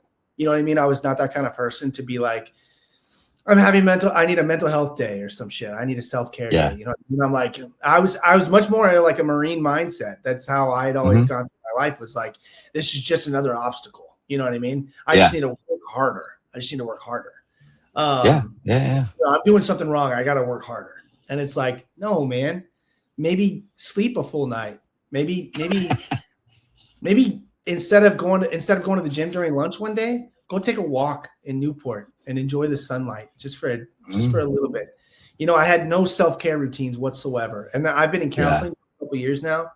And there's stuff I do all the time that's intentional for self-care, even if it's 5 minutes of me just knowing, all right, I got to work early and I have 10 minutes. I'm going to look at this bridge and I'm going to be outside in the sun. I'm going to drink this coffee. I'm going to look out at the water. There's nobody calling me or texting me right now. And I'm going to just look outside right here and just be in this moment. You know what I mean? Yeah. I didn't do that kind of shit. It was bing, bong, bing, bong, bing to every single thing. No wasted seconds, no wasted time whatsoever. Yeah. I was hustling all the time, and I had to be the best at everything. It eventually catches up, you know? And I think that is for everyone. I think I pushed through so hard for so long that it caught up with me in such a big way in Newport that I didn't really understand. I didn't really fathom it. I couldn't put a name to it. But, you know, people were like, this guy doesn't do anything. And it's like, I didn't feel like I could do hardly anything. It's like every time I tried to do something, I broke my hand, get back on my feet, get a hernia, get back on my feet, something else happens. Yeah. And then what happened was my wife started to have a lot of mental health issues as well, especially after our 3rd child was born.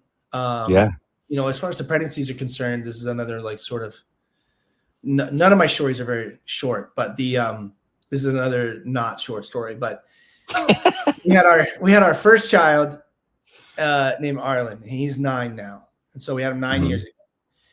Meanwhile, my wife's been pregnant 7 more times and we have 3 other kids because of miscarriages. And the miscarriages took a toll on both of us, but they took a huge toll on my wife, both physically and mentally. Because physically, 3 of them were incredibly traumatic, blood everywhere, like type of shit. Like she was passing out and I'm screaming at a nurse at the hospital. You know what I mean? It's like, it was crazy. It was so hard.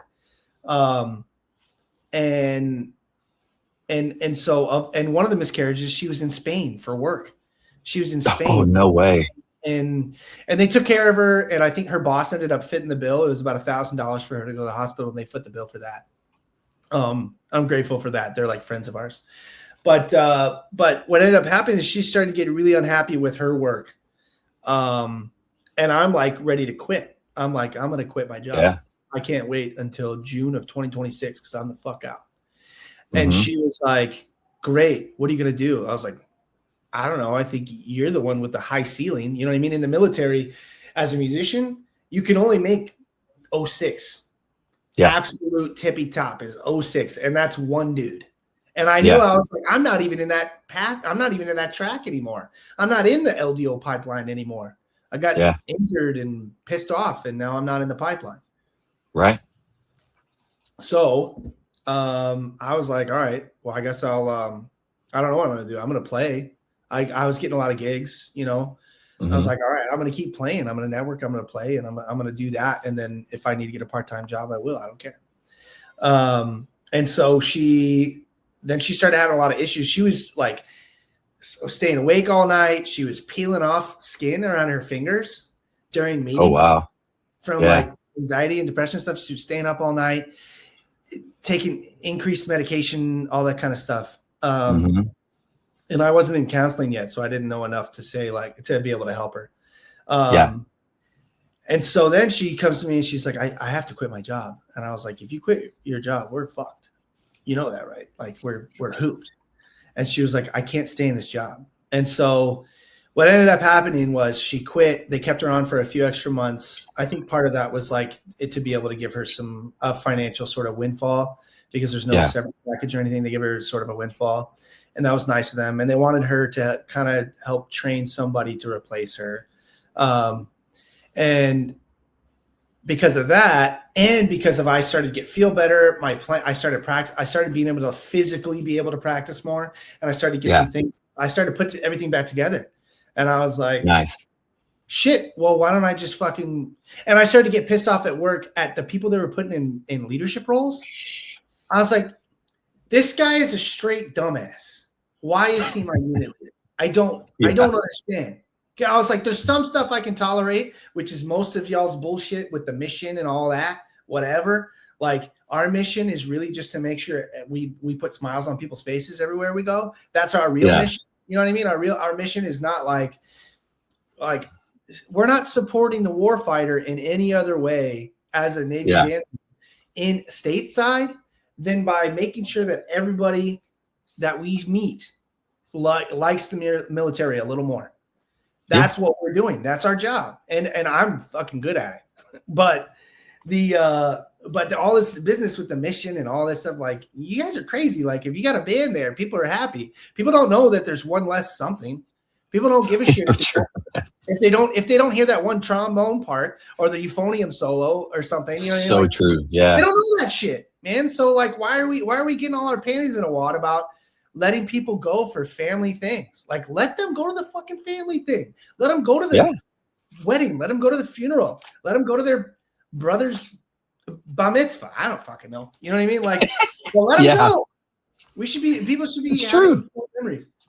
Yeah, very true.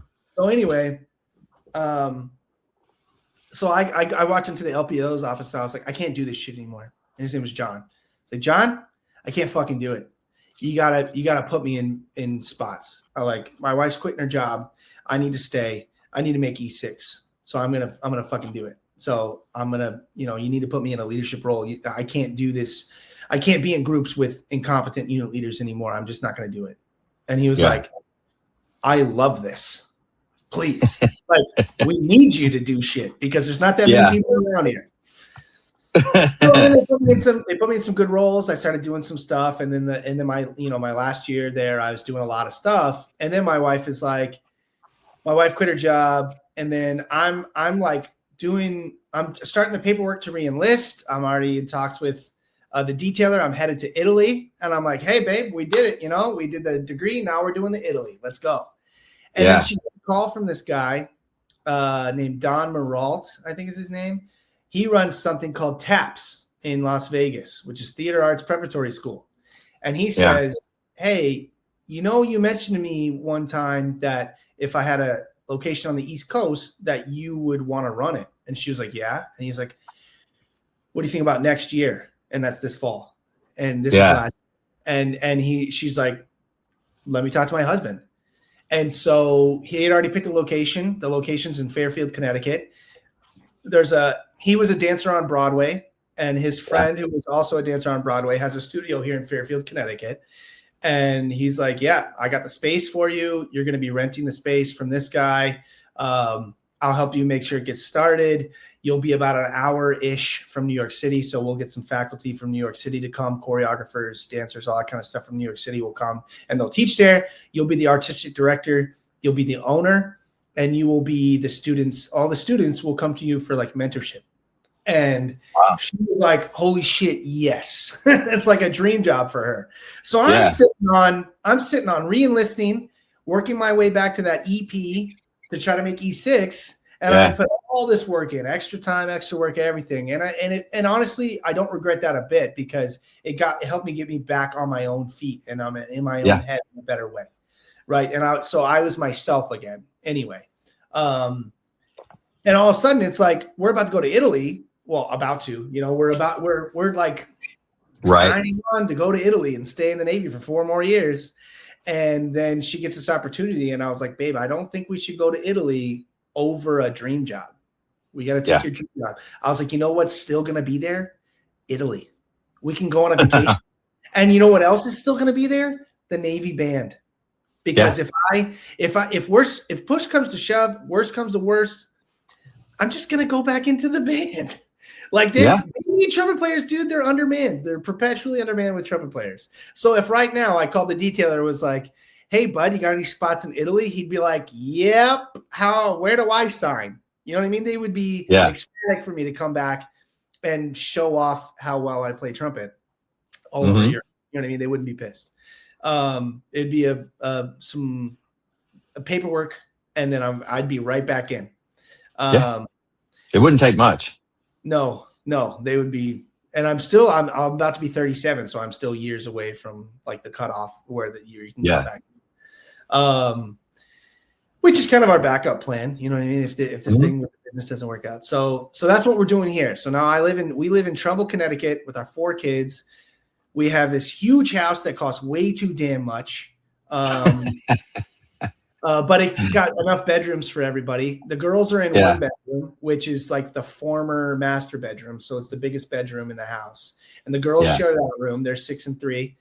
Arlen, the 9-year-old, has his own bedroom over here. And then right behind me on my right is where the baby's bedroom is. And so we finally, for the first time in years, we have our own bedroom and our own bathroom. Ooh. And the house we lived in Providence, like we moved there and we lived there for 4 years, and it's a 3-bed, 1-bath, 980 square feet. Ooh. So with us and 2 kids, it wasn't that bad. But then when we had the 3rd kid, it was like, this is getting tight. And with the 4th kid, it was like, there's a line to shit after dinner. Everybody's waiting in line, and everybody's holding it. And you just go youngest to oldest. Everybody's holding it. Yeah. And me and my wife went last every day. You know what I mean? Yeah. That was but then but now we're here. We got 4 toilets in this house, so nobody's ever in line. Nice. Fantastic. Yeah. Fantastic. So we're in a really That's the way it should be. Yeah. Yeah. And we just moved here a month ago. We took a tour of the kids' new school today. We're really excited about the area. It's really nice here. There's a lot of great people. The school really is the best school system I think we've ever lived nearby. Oh, nice. It's really nice school system. And so I think we just have a lot to look forward to coming up. And I have no regrets leaving the military. I've got a disability claim in process that I'm still doing some CMP exams for. And in the fall, it looks like I'll be starting a MBA at Fairfield University. No kidding. Wow. I'm doing the accounting and bookkeeping and all the money stuff. And my wife and I are making all the decisions for the business stuff are like joint decisions. I'm not on paper involved with the businesses, but these are decisions that affect our lives. We make them together all the time. So these financial decisions happen all the time, like happen together. So it looks like I'm going to get an MBA. I'll get the housing allowance because of GI Bill. That'll help pay the mortgage. And then, and then, a couple years from now, I'll be graduating with an MBA, and I'll be able to make sure we can get all the plans and goals and dreams we have for the rest of our lives, kind of across the finish line. We're going to do that together. Yeah. So that's cool. Yeah. The military is a good experience and a bad experience. But I don't think you have a job without good and bad experiences. There's no job that doesn't have that, I don't think. And I learned so much about myself, about workplace and professionalism, about interacting with people, about what to say, what not to say. I've always been an open book kind of person. And in the professional world, I don't think that's a recipe for success. And then, I've learned a lot about leadership, right? You learn a lot about leadership. I got a lot of experiences out of the military that I wouldn't have. We never would have. The only reason we got this big ass house in Trumbull is because, and this is a very expensive area to live. It's not closest to the most expensive in Connecticut. Well, you go 20 minutes that way and every house is $2 million. It's crazy. Oh my God. No joke. We got some stuff from people on the marketplace, and I was like, do you have anything for free? And they're like, yeah. And I was like, yeah, so there's some, I don't care what it is. Seriously, there's some super wealthy people around here. I just take stuff from them. And they just give away shit, and I'm like, I'm here for it. That's awesome. If we hadn't bought those houses with the VA loan, we wouldn't have we wouldn't be able to afford this dream job opportunity for my wife. And if we didn't, if I had never joined the military, we wouldn't have ever been able to afford buying a house. Just wouldn't have happened. And so, I don't know. I think things always work out the way they're supposed to. And even though when I first joined the military, I was like, I'm going to be the next captain of the United States Navy band. You know what I mean? Things go a different direction, and a part of me was like, I'm going to be the next jazz trumpet player in the Navy Commodores. And then that didn't happen either. So it's like, whatever, and I think one of the cool things about life is you can just keep rolling along. And I've learned so much in such a better way how to take life as it comes rather than try to fit it into the mold of what I thought my life was supposed to be like. Yeah. So, it's a good way of looking at it too. Yeah. Wow. Yeah. Military, man. I'd recommend it to everybody that I think it would be worth doing too. But most musicians I meet, I'm like, hey man, you should give it a shot for 4 years, man. Get a lot of benefits. And at the end of it, you might regret part of it, but you're better off. Like lifetime, you're better off. So yeah. I think it's a good thing for anybody to join because you learn so much about yourself. By dealing with everybody else, and that's like if you can learn how to deal with everybody else, it only helps you whenever you get out. Exactly right. And when people talk about transferable skills all the time, they're talking about skills on paper, right? Like machinist or electrician, whatever. But human relations even. But it's like, man, the skills that you learn about yourself and you learn about how to work like well with other people in the workplace, man, that is huge because the military, it just forces it upon you. The habitat. The environment of the military does that. There's no escaping it. You can't get away. You can't get away from it. But yeah. So certainly, like I said, no regrets whatsoever being in the military. I learned a ton, and even the bad experiences I've turned into learning lessons for myself. And I don't think I hold a grudge against anybody. I used to hold grudges all the time, and now at this point, I think I'd be happily have a beer with just about anybody I've worked with over the years. So yeah, that's awesome. Yeah, as it should be. Yeah, I feel the same way, man. I think some people hold grudges for too long. I certainly used to. I think having that as like my own characteristic, and now going, oh, that was a mistake. You can look. Very true. look forward in a positive light with anybody I've worked with, even if we had bad experiences together. So, I mean, heck, you came on the podcast here. I mean, and you hated drill band. So, I mean, something was working. It worked. Drill band sucks, man.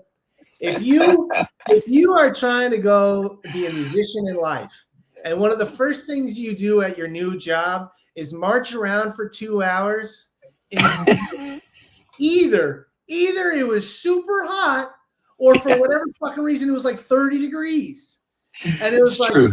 Why? Why is it only hot or freezing? Why is that not? Just preparing you for life, man. Preparing you for life. I didn't see it like that at the time. That's for sure. I saw it as a punishment. I was like, I'm doing something wrong in life that the universe is now paying me back for. I don't know what's going on. I don't know what I did, but here I am. I don't know. Honestly, I'd be remiss to say that like you and some of the other instructors were really big bright spots at that school. And Master Gunnery Sergeant Call, we talked about. What a guy, man. What an awesome guy. Yeah. And I think one of the funniest experiences I ever had at A school was with him where I was trying to figure out y'all's ranks because it's so hard to see sometimes on the collar. Yeah. And so I'd be like, good morning. And most of the time you guys are nice and you would say like it's sergeant or staff sergeant or whatever. And you're like, okay, good morning, staff sergeant. And then once I got used to it, I started to get better at it, right? And so I think I'd been at the school for just a couple weeks maybe, and I'm finally getting all the Marine ranks under my belt, and I'm like, yeah, I'm good at this shit. And then I see Master Gunnery Sergeant Call walk around the corner, and I'm like, good morning. And he's like, it's what's the rank? What's E7? E7 is Gunnery Sergeant. Yeah. What's E8? Master Sergeant. Master Sergeant. And then there's Master Gunnery Sergeant. So he was Master Sergeant. And I was like, good morning. And he's like, it's Master Sergeant. I was like, Master Sergeant. I'll get it next time. I promise, Master Sergeant. And he's laughing. He's like, that's cool, man. You're good. You haven't met me before. I get it. And I was like, okay, sweet. I'm sorry. Like, apologies, Master Sergeant. I'll get it next time. Well, I didn't know that day was his fucking promotion ceremony. I didn't. That's great. So at like 3 p.m., I'm like, hey, like loud as hell. And I can be very fucking loud. Loud as hell all the way down the upstairs hallway where all the offices are. I go, good afternoon, Master Sergeant. And he's like, it's Master Gunnery Sergeant now. And I was like, what? That was this morning. He was like, I got promoted. I was like, you're joking me. What the fuck? Damn it. So how did I screw that one up? Yeah. It was super funny. Great guy. Yeah. And actually, I think he helped prepare me for in a big way, in some sense, more of a way than kind of any of the other Navy instructors. Don't tell him. But outside of my private lesson instructor, he was great. Zematitis was a great guy. Zematitis, yeah. He did a great job sort of preparing me for like what to expect. But Master Gunnery Sergeant Call decided, or somebody decided, I don't know who was a part of it. Somebody decided somewhere along the way, hey, Navy band doesn't do all this drill band shit, man. They do ceremonial band. We need a ceremonial band class. And so I was the first trumpet player in the ceremonial band class, and there was 2 Marines sitting next to me. I can't remember who it was. But Rosario, maybe? There's a guy named Rosario. Rosario, yeah, I know Rosario. Yeah. And I liked him. He was good. And so I'm sitting first chair, and I learned more in that 5-week course than I did in any other course at the school because I didn't know shit about playing marches. Not a damn thing. And all of a sudden, one of like, I don't know, you could probably say the world's leading experts on fucking marches is like, hey, bud, here's how it's supposed to go. He handed me a packet. I read it that night. I read that shit that night. I was like, I got to learn about these fucking marches. And he handed me a packet. It had like lists of examples. It had like how to, we went over how to articulate properly on everything, all this stuff that I did not know. And he gave me all of that information. And when I went to, it's kind of like the unwritten rules about playing marches. Yes, You know? yes, all that stuff is necessary to know. And if you get to your Navy band, those people are nice, but they'll only tolerate you sucking for so long. You know what I mean? Like anybody would, like in the Marines, you get there and it's like, hey, Marine, this is how you do it. This is my perception of what a Marine. Yeah. You know, That's hey, pretty close. New guy. Obviously, no one ever told you to play those quarter notes short. We're gonna do that from now on. Let's do it together. Pull up your pants, belts are for decoration. That's and right. You guys, dude, you'd have been a great Marine. I don't know what you're talking about. I don't know. I don't know. Anyway, deployment's not for me. But oh my God, it's too funny. But yeah, man, when I got the Navy band, Northwest, I learned I had to learn how to play brass quintet music. I didn't know how to do that. So I wasn't in the brass quintet at the school. They didn't have one at the time. They did the jazz combo, which suited me a lot better. So when I got to Navy Band Northwest, I had to learn how to be in a brass quintet, and I didn't have to spend much time learning how to be in a ceremonial band. And pretty quickly, I got shoved into the first trumpet spot. Yeah. So it was like, hey, we're down a bunch of trumpet players. There's only 2 of you. Mike, you're going to play lead. And I was like, say what? And they're like, oh, by the way, this is televised and we're on an aircraft carrier. And I was like, what? I've never been on a boat. That's awesome. And there's like 4-star admirals on this fucking thing. And I'm like sight reading the first trumpet part to some of these marches. That's great, man. Holy cow. Okay, last funny story. Go ahead. So Roy Brown, right? Navy Band Northwest, right? I'm getting there. We don't have the baby yet, so we had only been there for a couple weeks. And we're gonna do a Coast Guard ship commissioning ceremony in downtown Seattle, and you have to take a ferry across the Puget Sound to get over there. So it's my first ever gig in the Navy. A ceremonial band gig, and I'm gonna play the 3rd book. And I was like, great, not knowing. Hey, man, I've just spent the last 5 weeks with Master Gunner Sergeant Call learning the first trumpet part to all his shit. And anything. And in the middle of at the end of Semper Fi, there's a fucking trumpet solo. Didn't know that. Sight read that shit. And so anyway, the funny part of the story is that we get up to the ferry and we had to wait for somebody. There was a couple people that were running late.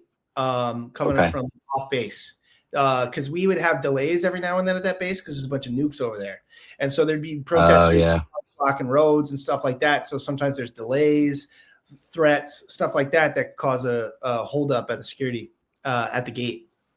So we had some people that were super late because of that. They were like 20 minutes late. So now we're running late for the ferry, and Senior Brown is in. I'm driving the lead van, and Senior Brown's sitting in shotgun, and he's like, Brehm, you gonna get us there on time? And I was like, hell yeah, Senior Chief, let's fucking do it. So we get there, and we are not on time. We get there, and I say to the person, I was like, hey, we need to get on this ferry. We're going to a ceremony downtown Seattle. We need to get on this ferry. There's 4 cargo vans full of Navy personnel, and we all need to be on this ferry. And he's like, how many vans? I was like, we need 4 vans. And he goes, how many more vehicles can we put on this ferry? And someone comes back, 5 tops. And one car had just gone through the thing. And he goes, stop all traffic. And he just says, all of a sudden, all the people stop. And the last 4 vehicles on this fucking ferry are our 4 vans. And very nice. Mike, if you don't do anything else in the Navy ever, because they were all super sweaty about this gig, because the commandant of the Coast Guard is going to be there. Oh, okay. So everybody's sweaty. Everybody's like, we got the commandant of the Coast Guard there. We got to get there. What's up, baby? Oh. Okay, give me the baby. Okay. He's going to freeze. He'll be fine. 2 minutes. We'll have a good time. Don't worry about it. Hey. So there he is.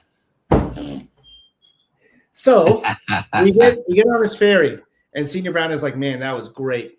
Thank you." And then we get to the gig, and I'm sight reading the 3rd part. Oh, I tell this classical trumpet player, oh, hey, I only know the first parts. And he's like, bro, you just got here. You're playing third. Yeah. And I was like, okay. So I'm sight reading third, and I feel like I'm doing a bad job, right? Yeah. Meanwhile, the commandant of the Coast Guard loves it, loves us. He's like shaking everybody's hands. He's like, you guys are awesome. I love this. Thanks for being here. They gave us a lot of really great food, but we're in a massive hurry because the ceremony ran late. We're in a massive hurry to get back to the ferry. So what do we, Roy? So Senior Brown goes, how much do you think how much charm you got left? Do you think you can get us this ferry too? I was like, I'll do my darndest. And I drove the lead van with him. We drove right up, and it was this nice woman. I said, hi, ma'am. We are running late to get back onto the other side of the water because we're just coming from this ceremony. What are the chances you can get these 4 vans on this ferry? Meanwhile, there's a massive parking lot full of cars that have been waiting for up to an hour for the ferry. She goes, this ferry right here? And I was like, yeah. And she's like, let me see. And she goes, hey, we got 4 military vans up here that really need to get on this ferry. Is that possible? And they were like, how many vans is it? What size are they? Blah, blah, blah. Yeah, just pull them to the front. So we drove by the entire parking lot of people that have been waiting all day to get on this damn ferry. And we drove right to the front of the ferry. And Senior Brown gets out and goes, you are driving every single time we go to Seattle and back from now on. That is a mandate. You are not allowed to not drive. You will be driving the lead van from now on. And then a couple weeks later, we get this letter from the Commandant of the Coast Guard, and he awarded our entire unit a commendation medal. So, are you serious? Wow. For my first ever gig in the Navy, I'm sight reading all the third trumpet parts that exist in the marching band book. Yeah. In the ceremony book. And I get us on and off the ferry so we make it in time. And then we all get an award. And I was like, this job's great. Who said this job was difficult? Yeah, this shit's easy. It was just hilarious. Oh my God. Yeah. That's awesome. Yeah. Yeah. Tell me all about it. What's up, buddy? So anyway, I think that's about all I got. Funny stories. All right. Hard experiences, good experiences. But yeah, all in all, I'd say, lot of good stuff to be learned and a lot of good memories too, for sure. Yeah. Well, I have questions for you. I always do this at the end. So, all right, hit me with them. This is going to be a good time. Here we go. What is your proudest military moment? Ooh, that's a good question. When I was at boot camp, actually. Yeah. Here, you want the medicine? Let's give him some allergy pills. There you go. When I was at boot camp, it was the first time that I realized what I was doing had a purpose. Right? I've always been in it for the music. But when I was at boot camp, right, I was in the division that did the marching band, right? I don't know if you're familiar with that, but there's like the 900 divisions. They do the graduation ceremony. So I was in the marching band, and oh man, I'm kicking myself. I'm not going to remember his name. I can see his face, but he was in charge of the marching band, and he gave me this trumpet solo on "America the Beautiful" in it was over the bridge, and it's a trumpet solo. And they even gave me a few days of practice time, so I got to go for an hour for a few days to go practice. Because I went to my recruiter, I was like, bro, I got to work on this thing so I don't sound like shit. I can't flop on this. It's on video. And he's like, all right, fine. So I go practice it. And there was this guy that used to roam around the drill hall, and he was notorious for being the scariest motherfucker there. And he was this like, I want to say like 6'3", 250-pound black dude that looked like a linebacker who could run you over. Right. Yeah. And never smiled. Just like the scariest dude you'd ever see, and the shiniest toes. You know what I mean? Like, it's like, the shiniest toes. He's the biggest dude. He's super shaped. Never says anything. He always looks mad. So I play at my graduation. I play this trumpet solo. Yeah. And as I'm walking out, this guy stops me and he says, "Hey, trumpet guy." And he was like, "Thank you for doing that. That meant a lot to me." And I almost cried on the spot because this guy never said nice things to anybody. And all of a sudden he stopped me and he wanted to make sure he knew, or I knew, how much what I had just done meant to him and his service in the military.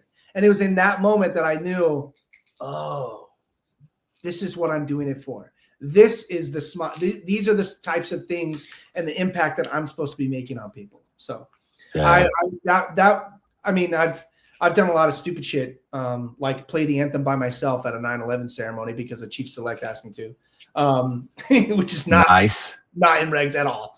Absolutely, Senior Brown laughed in my face when I told him I did that. Playing that solo at my graduation, and for that guy to stop me, and not only that, but I played it like my wife was in the audience, my father-in-law, my parents, my stepdad, and my brother were all in the audience, watching me get the award. And then, so I'd say my boot camp graduation day is easily one of my proudest military moments. That's cool. Mostly that experience of clicking into place.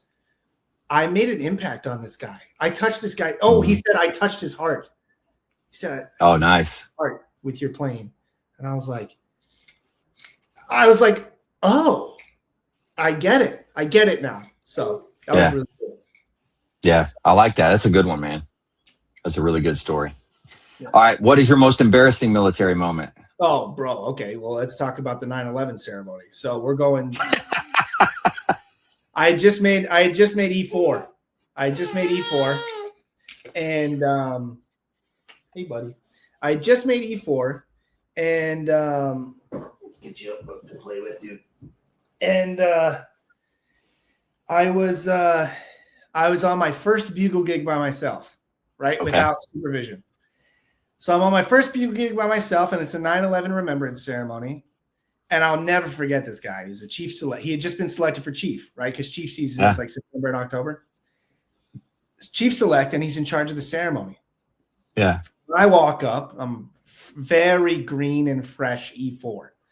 And I'm like, hey, I'm here for the ceremony. You know, I'm going to play To the Colors while the flag's being raised. I'll play Retreat while it's going down.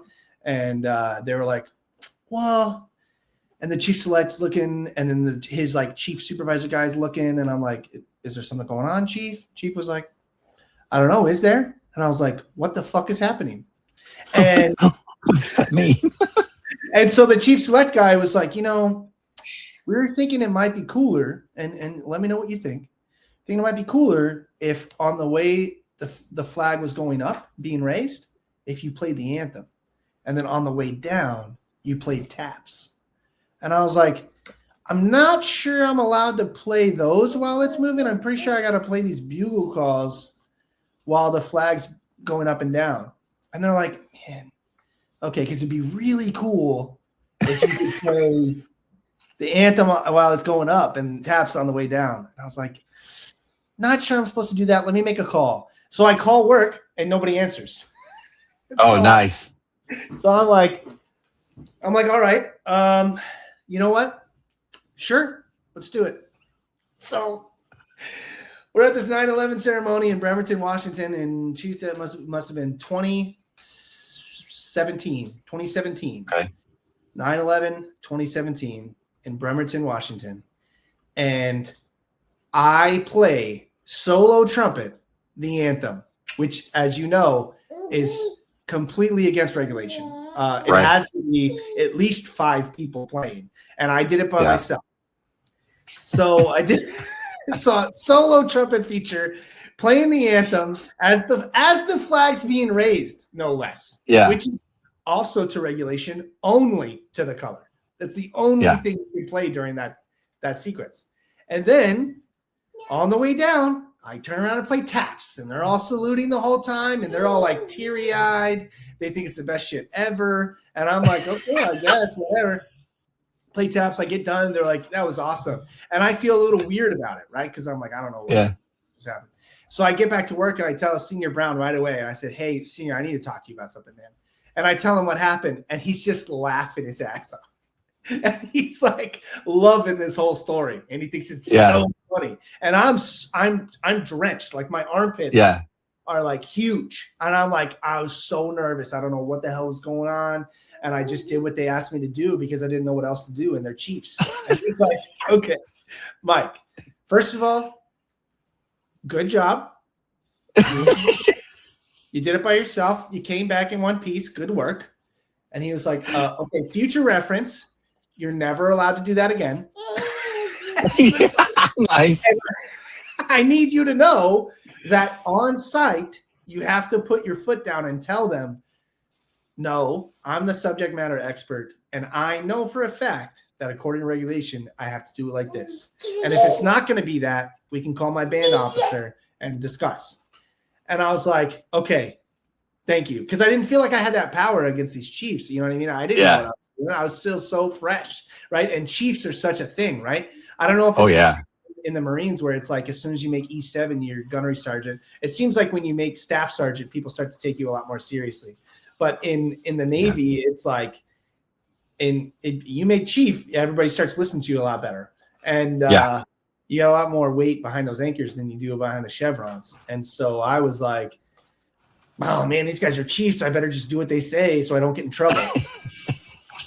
That's awesome. So like an idiot, I played the anthem by myself as the flag was being raised. It's like, it doesn't get more incorrect. I think the only thing more incorrect would have been me in the wrong uniform or something. You know what I mean? Like, and there's a picture of it too. Like there was a really good MC there who posted this beautiful picture of me doing it.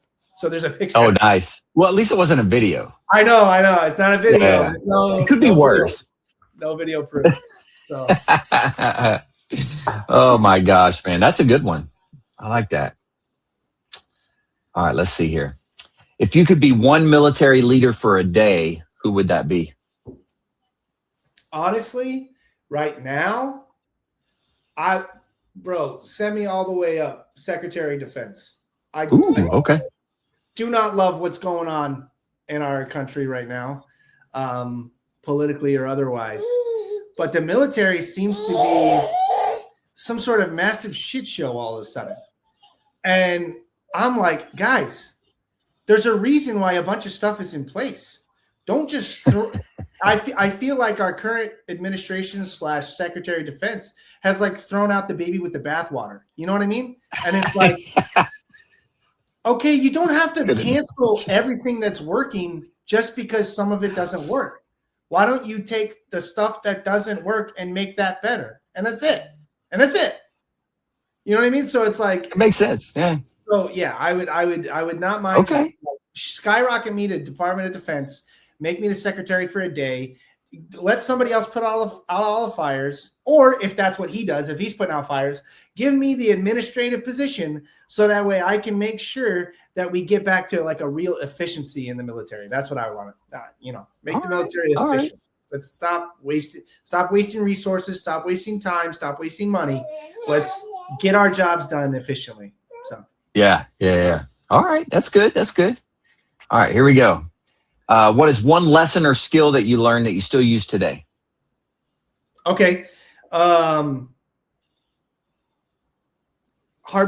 Lieutenant Harbazook, when he was my band officer here in Newport, he would never. I think he made it a habit to never make rash decisions. He gave everything at least a day. And I have always been somebody to get the information, pull the trigger, next thing, right? Mm-hmm. That doesn't always work out. And I think I learned by watching band officers, specifically Harbazook, and then Mansfield some too, and then the current band officer that's there, Garcia. Watching these guys process things and go, let's see what information is added in the next day or two, and not rushing to make a decision, not rushing. And I've adopted that into my own life, and it's done wonders for me. It's like, nice. You know what? Instead of rushing to make a decision on that, let's see how this pans out for a couple of days, and then we'll make a decision. And that has worked a lot better with issues with the kids, issues with the kids' schools, little leagues, my wife and I's relationship, our life decisions, business decisions, waiting a day or two, give it a day, sleep on it, you don't have to rush to anything. I used to rush to all decisions. And now it's like, if something's going on, I go, all right, well, we don't have all the information that we need yet in order to make an informed decision. So let's just wait. You know what I mean? I never did that before. So that's a big one. All right. That's good. All right. We're going to get wild on this. In the zombie apocalypse, what would be your weapon of choice and what anthem would be playing? I was not prepared for that. What weapon of choice and anthem? Weapon of choice. I think I would feel very cool with like a bow and arrow. I don't know if I want a gun. I mean, I would have a gun. A gun was like necessary. Okay. But I think I would be the archer, and I would shoot them all up from the trees. I like it. Okay. What anthem would be playing? Let's go with All Star by Smash Mouth. Ooh. Okay. It's just like, and I would just be like, hey, now you're a dead guy. Now you're dead. Now you're dead.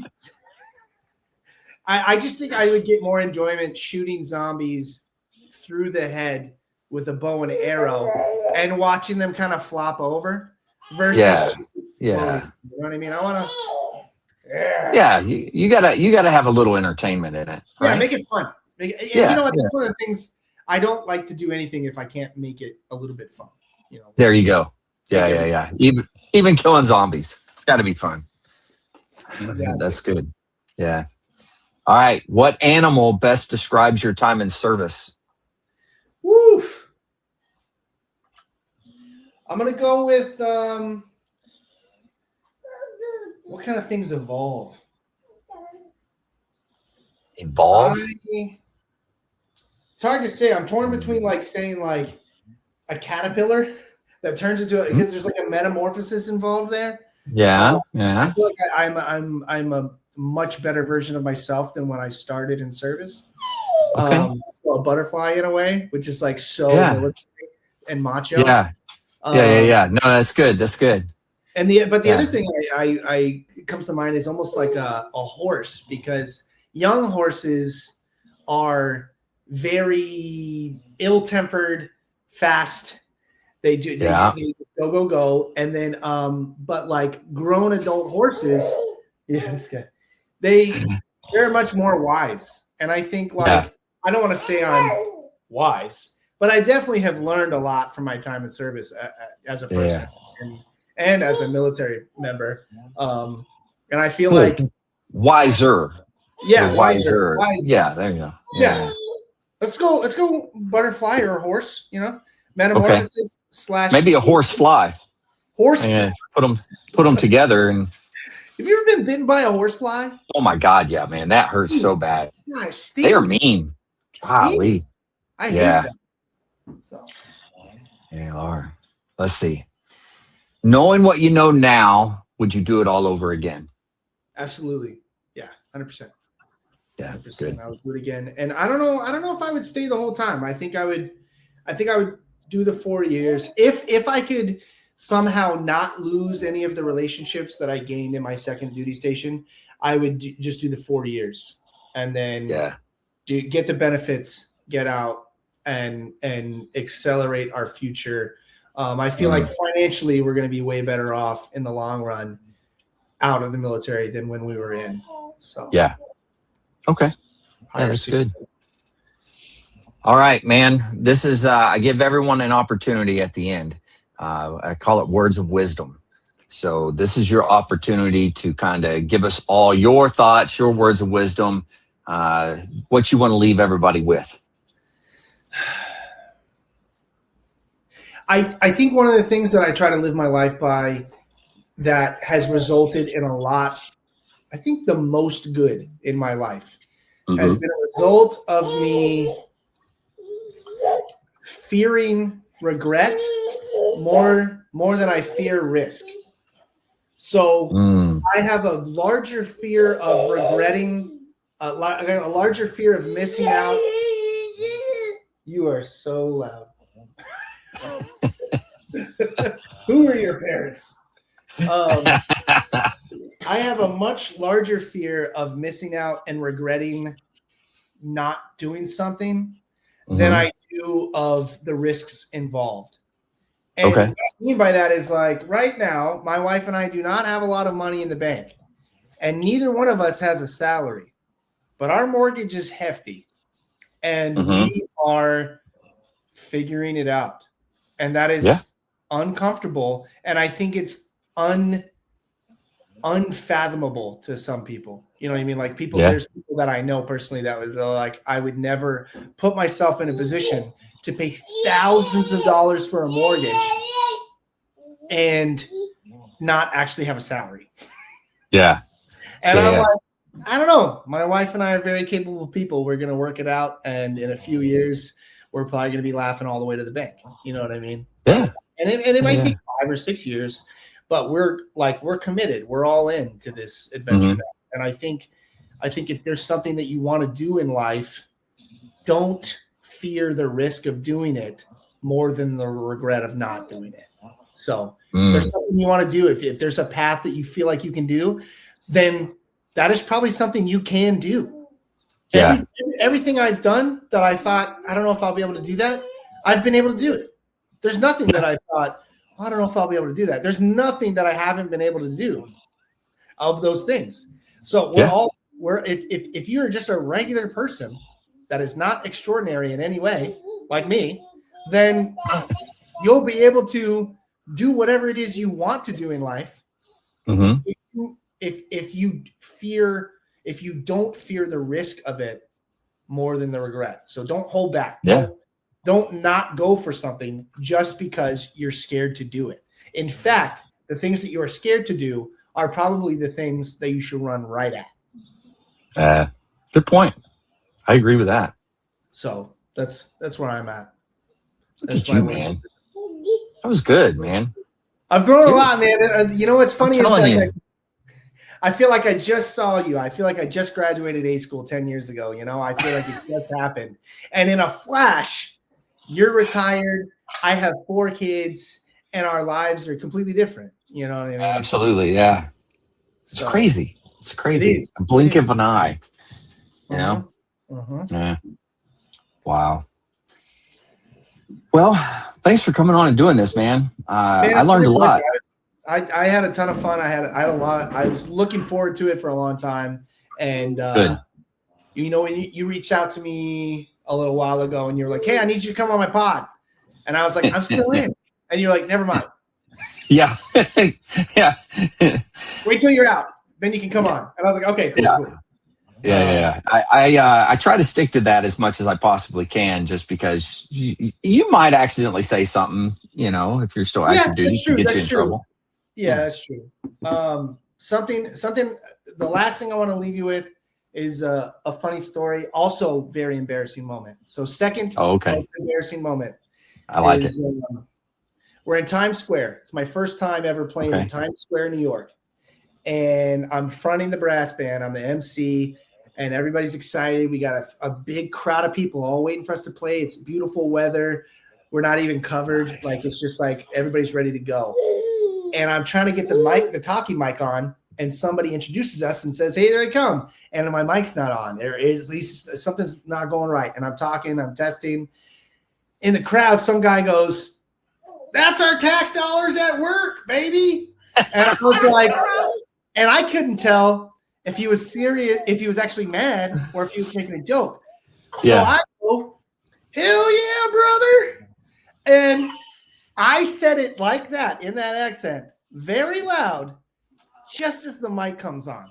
And all of Times Square, the first thing they hear out of my mouth at my first ever gig in Times Square is, hell yeah, brother. Anyway, how awesome is that, man? Master Chief Sam's gave me a phone call about that one after. Oh, yeah? He let you know? Hey, you know, you're doing a great job. Can't say that. Please don't say hell yeah, brother, next time. That's pretty good, man. I like that. I like that a lot. So anyway. Well, all right, man. Thanks for doing this. Don't hang up on me whenever I do this outro, but yeah, I had a blast. I'll end this one the same way I end every one. We talk about veteran suicide and ways to get some help. Okay. Very important. So for everybody out there, if you're struggling, need help, anything like that, don't forget the VA does have some good resources. You can dial 988, press option 1. You can always text 838-255 or go to veteranscrisisline.net, click on that chat icon. Any of those options will put you in contact with somebody that can help you out. But remember, one veteran life loss is one too many. I care about you. I know these two here care about you. The whole veteran community cares about you. So please reach out for help. And if you're out there, you're not struggling, reach out to a buddy you served with, ask them how they're doing. If they need a helping hand, please give it to them. All right. Bella, thanks for coming on. What's your son's name? Sorry. This is Dean. Dean. Yeah. Thanks for coming on. Pissed off because he's tired and hungry. Yeah, I don't blame you, Dean. I feel the same way. But hey, man, thanks again. Much appreciated. To everybody out there, stay motivated. Change your socks. You served on active duty with purpose. Get that purpose back by joining the Marine Corps League. Support the Lost Art Project Veterans Voices. Enter our quarterly raffle for a Saddleback Leather Company flight bag. 1 ticket for $10 or 3 for $25. Support veterans. Enter now.